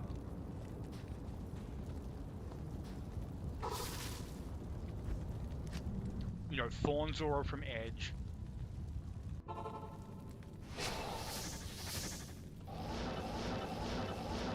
You know, but still having your wand and everything on the weapon swap for the initial, like, raising of skeletons. Why do I clean out of there? I'm trying to eat an apple while I play. My brain does not do multitasking. Right, this has been a nice smooth run this time. Fuck off. And another bladed eyeball. Good stuff. Now, they used to be rare back in the day. I don't know what happened. What do you need? That was just for money. And I forgot to reset the instance, but I remember to do it now, so it's cool. But yeah.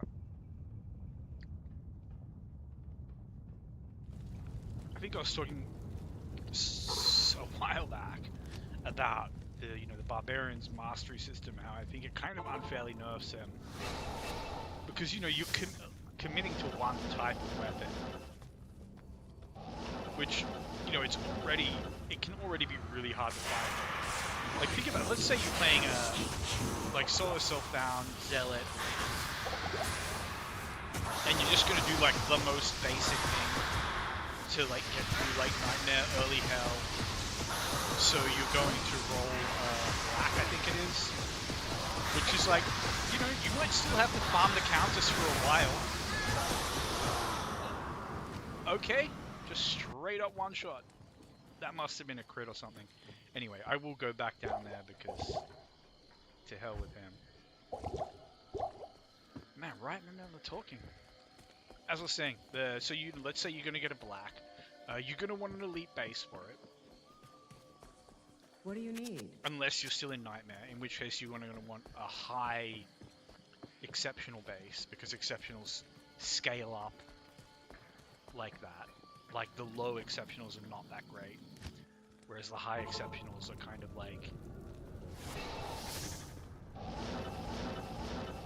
starting to get relatively impressive. My brothers have escaped you.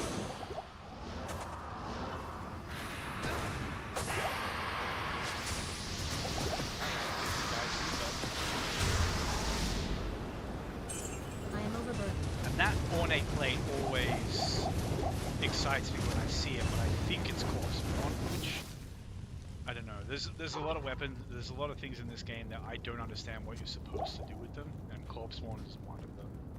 Hail to you, champion. Like, yeah, so it's this 6% chance to cast Iron Maiden.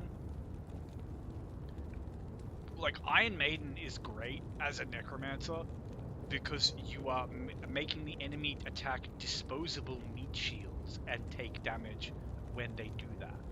Not, you know, not that they are attacking you. You are not a disposable meat shield. Like, it's wild. Like, there's a reason why Thorns is so much stronger than Iron Maiden. Because, you know, the enemy is actually hitting you. You have to make yourself vulnerable to put them back with Thorns. So what does it have going for it apart from that? It adds a trivial amount of fire damage. Gives you a little bit of stats. 10 vitality is nice. 35 cold resist is nice. The charges of corpse explosion, I just don't understand.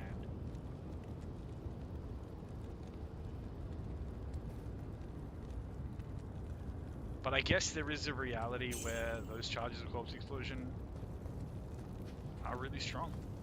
I mean, It's one of those weird things. Like I don't tend to use a lot of charges in this game, but some of the charges are just extremely strong. And corpse explosion is one of those skills that, even at level 5, it can clear freaking rooms. So I guess, I mean, I don't know. I was just dumping on corpse more, but I was also just thinking, like, you know what? If you were in like one of those genuinely desperate situations as like a melee character, you just can't get like, you know, you're killing like you're fighting everything one at a time. You're like a concentration or berserker or something, vengeance paladin, whatever. It's a struggle just to get one enemy dead. Corpse explosion would be an expensive but very, very, very, very viable way to give you some like genuinely potent AoE. And you know, money shouldn't matter. We'll have lower for us. That is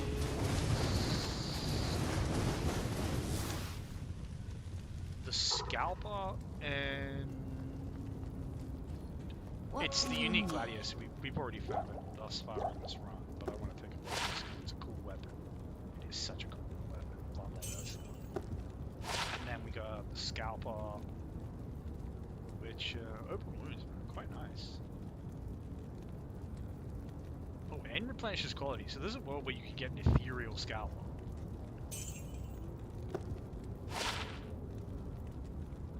And that's just sell for money.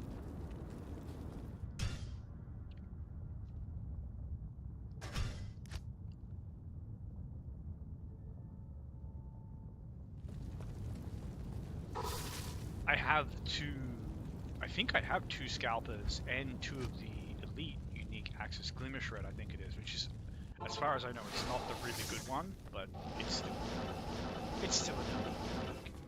It's got big ED. It has like over 1,000 added elemental damage. A really crazy amount of elemental damage. Oh my gosh! Almost got one shot. Could have dodged that.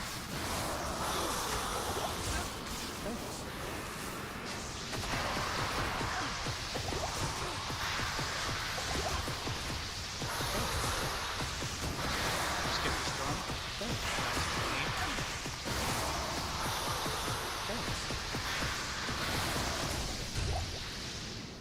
Goodbye. And that is the face of the horror, and so that mask is not good. Like I don't understand how any like if you found it, you would use it. I suppose I should identify it, but I've already pulled. Not much I can do about that. Anyway, this sword is a really cool one. I wanted to ID this and show it if anyone hasn't seen it. So it's a good amount of enhanced damage, lots of fire damage, good chunk of poison damage, dual leech, and +2 to fire skills. Like, that's really nice. You know, you're playing a fire druid. Like, spirit kind of makes a lot of this stuff irrelevant, but that one's low level enough that you wouldn't have a spirit by the time that's available to you. So it's like, it's really nice on an Act 3 mercenary, the enchant one, just for the plus fire skills. Fire skills also, some of the assassins' abilities count as fire skills. Corpse explosion counts as a fire skill, though I don't know if one is suitable. It's there. Obviously the sorcerer's fire skill, the druid fire skills.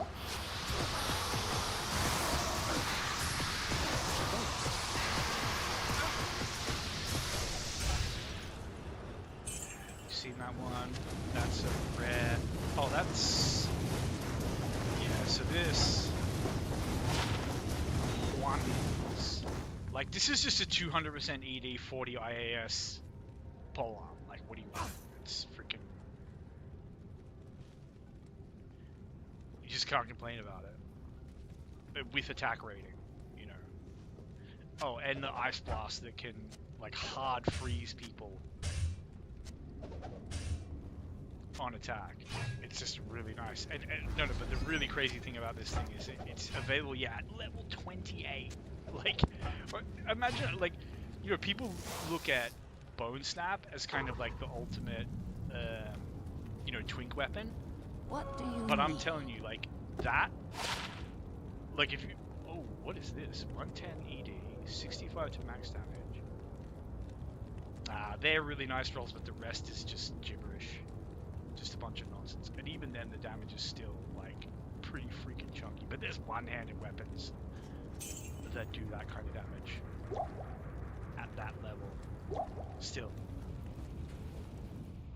Very cool. We've got another viewer, which is nice. Welcome. We're just killing Mephisto, getting loot. I'm down to, like, this is the space I have. This space in my inventory. So, I'm kind of saying to the game, yeah, make me an offer.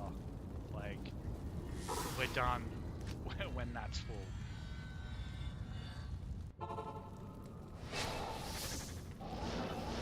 We got this, like, just god roll map. And we will use it. We've been doing this almost 4 hours now. We've gotten some really nice drops. Things started off so freaking hot with the High Lord's Wrath, Arcane's Valor, Raven Frost. It's slowed off a little, but we've had some good stuff. We've had Arion's Needle, the Elite Unique, the Amazon's Spear. We have had Cyber Strokes. And what have we got? Just some really nice stuff. Greetings. And we're looking to get a little bit more.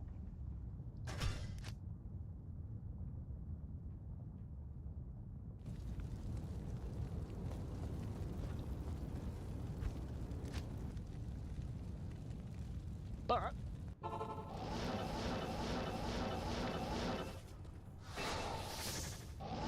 ever since that point, it really has been a bit of a dry patch here. We try to I'll play through the dry patches. I am no stranger.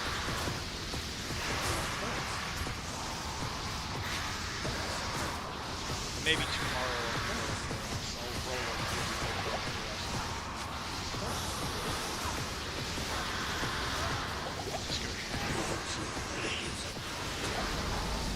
Oh, okay, there we go. Very nice. I think I already have 2 of them, but it's still a really sexy drop. Always love to see elite uniques, especially the What do weapons. you They're need? just so cool. Like, I remember when there were no even exceptional uniques. And I remember when there were like just 2 or 3 elite uniques. I think that's a really good damage roll, 196. But man, that is what a little beast that weapon is. Like, you find that even as like a zealot or something, like I would happily finish the game with this as a zealot. Like, that's max roll, that's over 1,000 added elemental damage. That's wild. With 30 IAS, 200% ED. Crazy stuff. Gotta love it. Definitely thinking about doing a throw barbarian. But also, something that intrigues me is, like, you know, people will do a ranger, which is like a paladin who uses Holy Shock or Holy Fire or something. Oh, that's right. Freaking mercenary. You know, so people will do a ranger or something.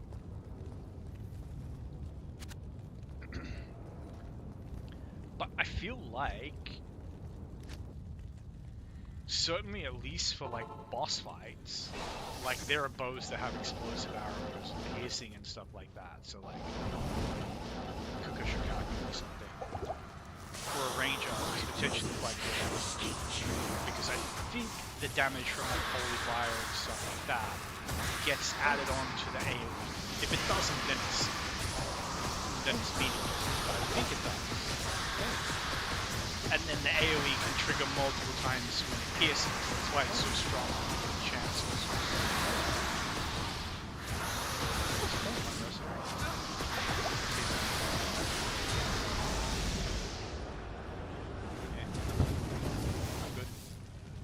yes. I feel like if I were running a paladin that I wanted to be like a ranged, like just take those throwing axes. Throw freaking axes with fanaticism while carrying a shield. Chuck a razor tail on so you get some pierce. Like it's a janky mean build, but there's way worse stuff you could be doing. But then it's also like, where do you even put your skills for a build like that? Like Holy Shield for defense and block, sure. Fanaticism, yes, that's your bread and butter. But since you don't need a combat skill, and you don't need... I mean, I guess you just go Zeal anyway, but when stuff gets too close. Like, you're basically just a Zeal paladin, sure. With Razor Tail. And you've got a really nasty range attack.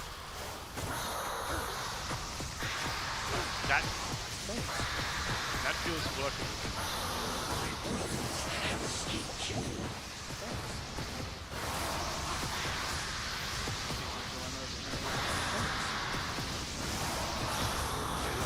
Actually, you know what? I don't need to just give me the... Oh! Yes, thank you. And that's an elite, so I'll take that. So grab the gold. Ready? Okay, if this is a good ring, this may be GG's for tonight. Greetings. But we'll see. Yeah, I don't need the whole thing. It's another Raven Frost, which I can't really argue about because I'm going to need one for every melee character I ever want to do. But it's not exactly filling up my inventory, is it? Let's go again. Alright, so we're 8 minutes from the 4-hour mark and I kind of need to pee. So full inventory or not?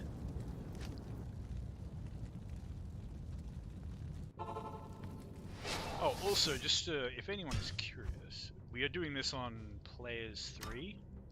I probably should have said something about that to start with. My understanding is that Players 3 is kind of optimal. Like, unless you're doing it on Nightmare or something, where everything's just really easy and you can easy play it, set it up to Players 7.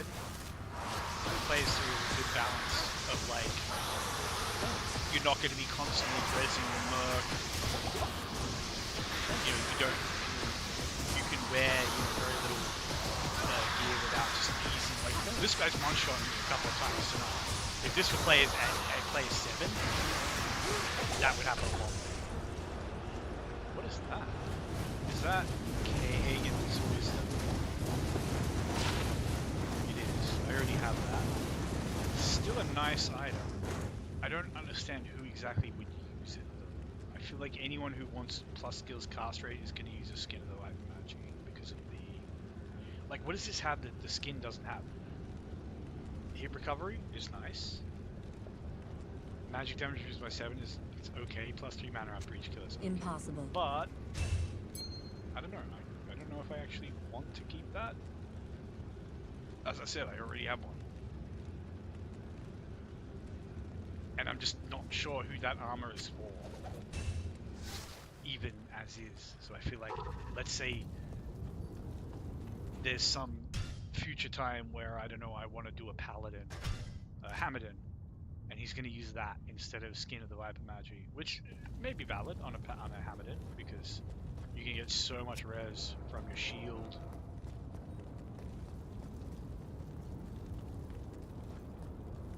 What do you need? And potentially from a lot of your other gear. You probably do fine. But yeah, let's say there's a world where I want to use that on a Hamadin. I don't know.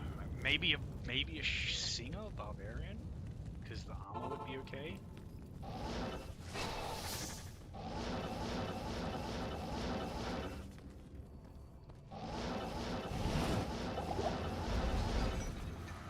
Viper Magic just seems like the better item. Even a roll Viper Magic I would probably prefer. These attack my mercenaries. Pretty cool.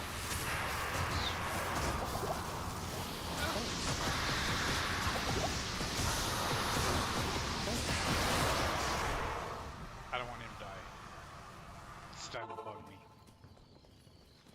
Like, I wouldn't mind if it was towards the end of the fight.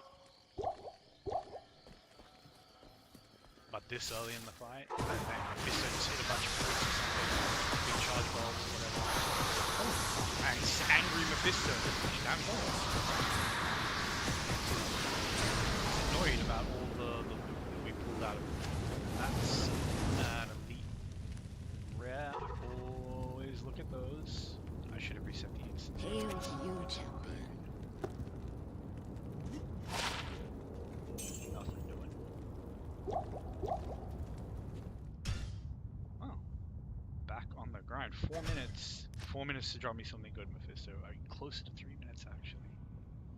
I wonder if it's even worse. But I genuinely do need to go to the bathroom. Get some sleep.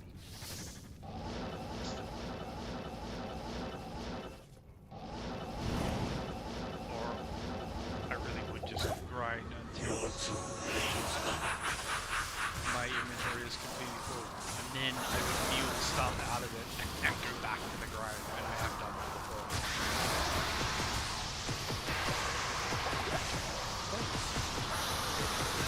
Let's make this nice.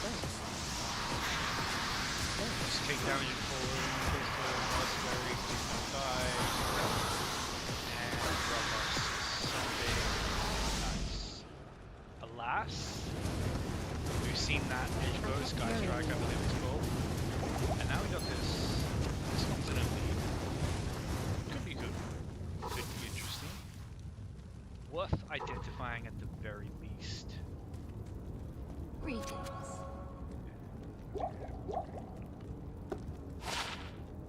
Ah, terrible.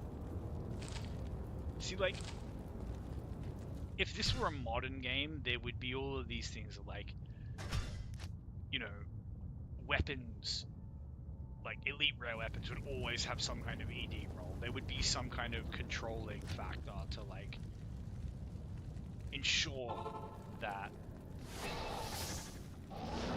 more of them are good. Whereas here it's just pure slot machine. It's like Riven mods in Warfare. They can potentially be gotten. A lot of them just suck. It's just the RG on getting that combo. It's so rough.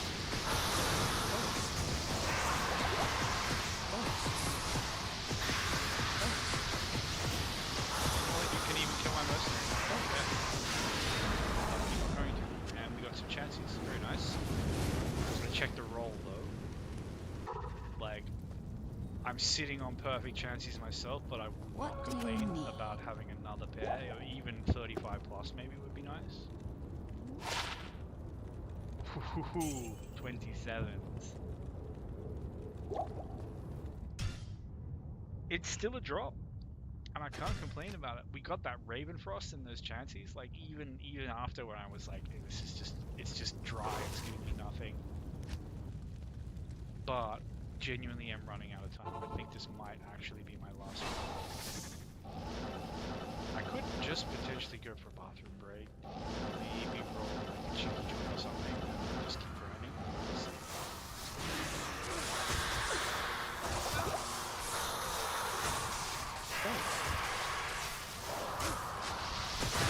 There's a friend of mine who I would normally be doing like riding sprints with Thanks. if I had the option.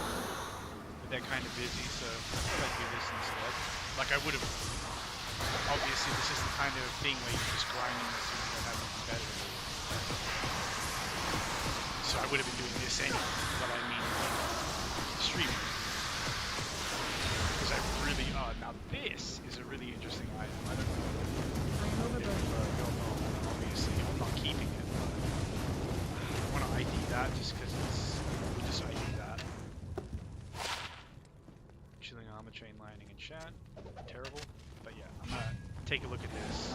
So this is a sword that I have upgraded to an exceptional base and cleared Nightmare, and I think even Act 1 Hell with it. It is not talked about, it's super underrated as like a low level unique. People talk about like Rixon's King and crush flange all the time, look at this bad boy. So the damage, the ED is actually pretty freaking decent with 15 to max damage and mana leech. Like, what more do you want? Upgrade that to an exceptional base? Solid. 80% chance of open wounds though. Wild stuff. Like, stuff just melts away after you hit them with that bad boy. It's genuinely nasty little sword. But it's that nice combination. It's the fact that, like, the ED roll, like, so one of the things is like, oh, did I just switch my difficulty? Oh, I did. Okay. I think that was my brain deliberately sabotaging me, because now I'm at the 4-hour mark to make sure I don't have that godly map anymore. Oh well, that's a shame. I would have liked to do one more run, but it's fine. I want to get a good Lower Kuros map for tomorrow anyway, so I might chill and do that myself off stream. For anyone who tuned in, thanks. For anyone who watches, particularly who watches this far, Greetings. later on, also thanks. But for now, I'm gonna have to take off, go to the bathroom. I might even be back in like an hour or something and just do another Lower Kuras stream. But all this loot, well not this, but a lot of this needs to be milled out. Remember, even my cube is full. So we didn't quite fill these spots. Very slightly disappointing, but we got some really nice stuff, like these Dracos, the Cerberus, the Thunderstroke, the Blood Moon, really nice. The Ariox Needle, I still think this weapon kind of sucks, but, you know,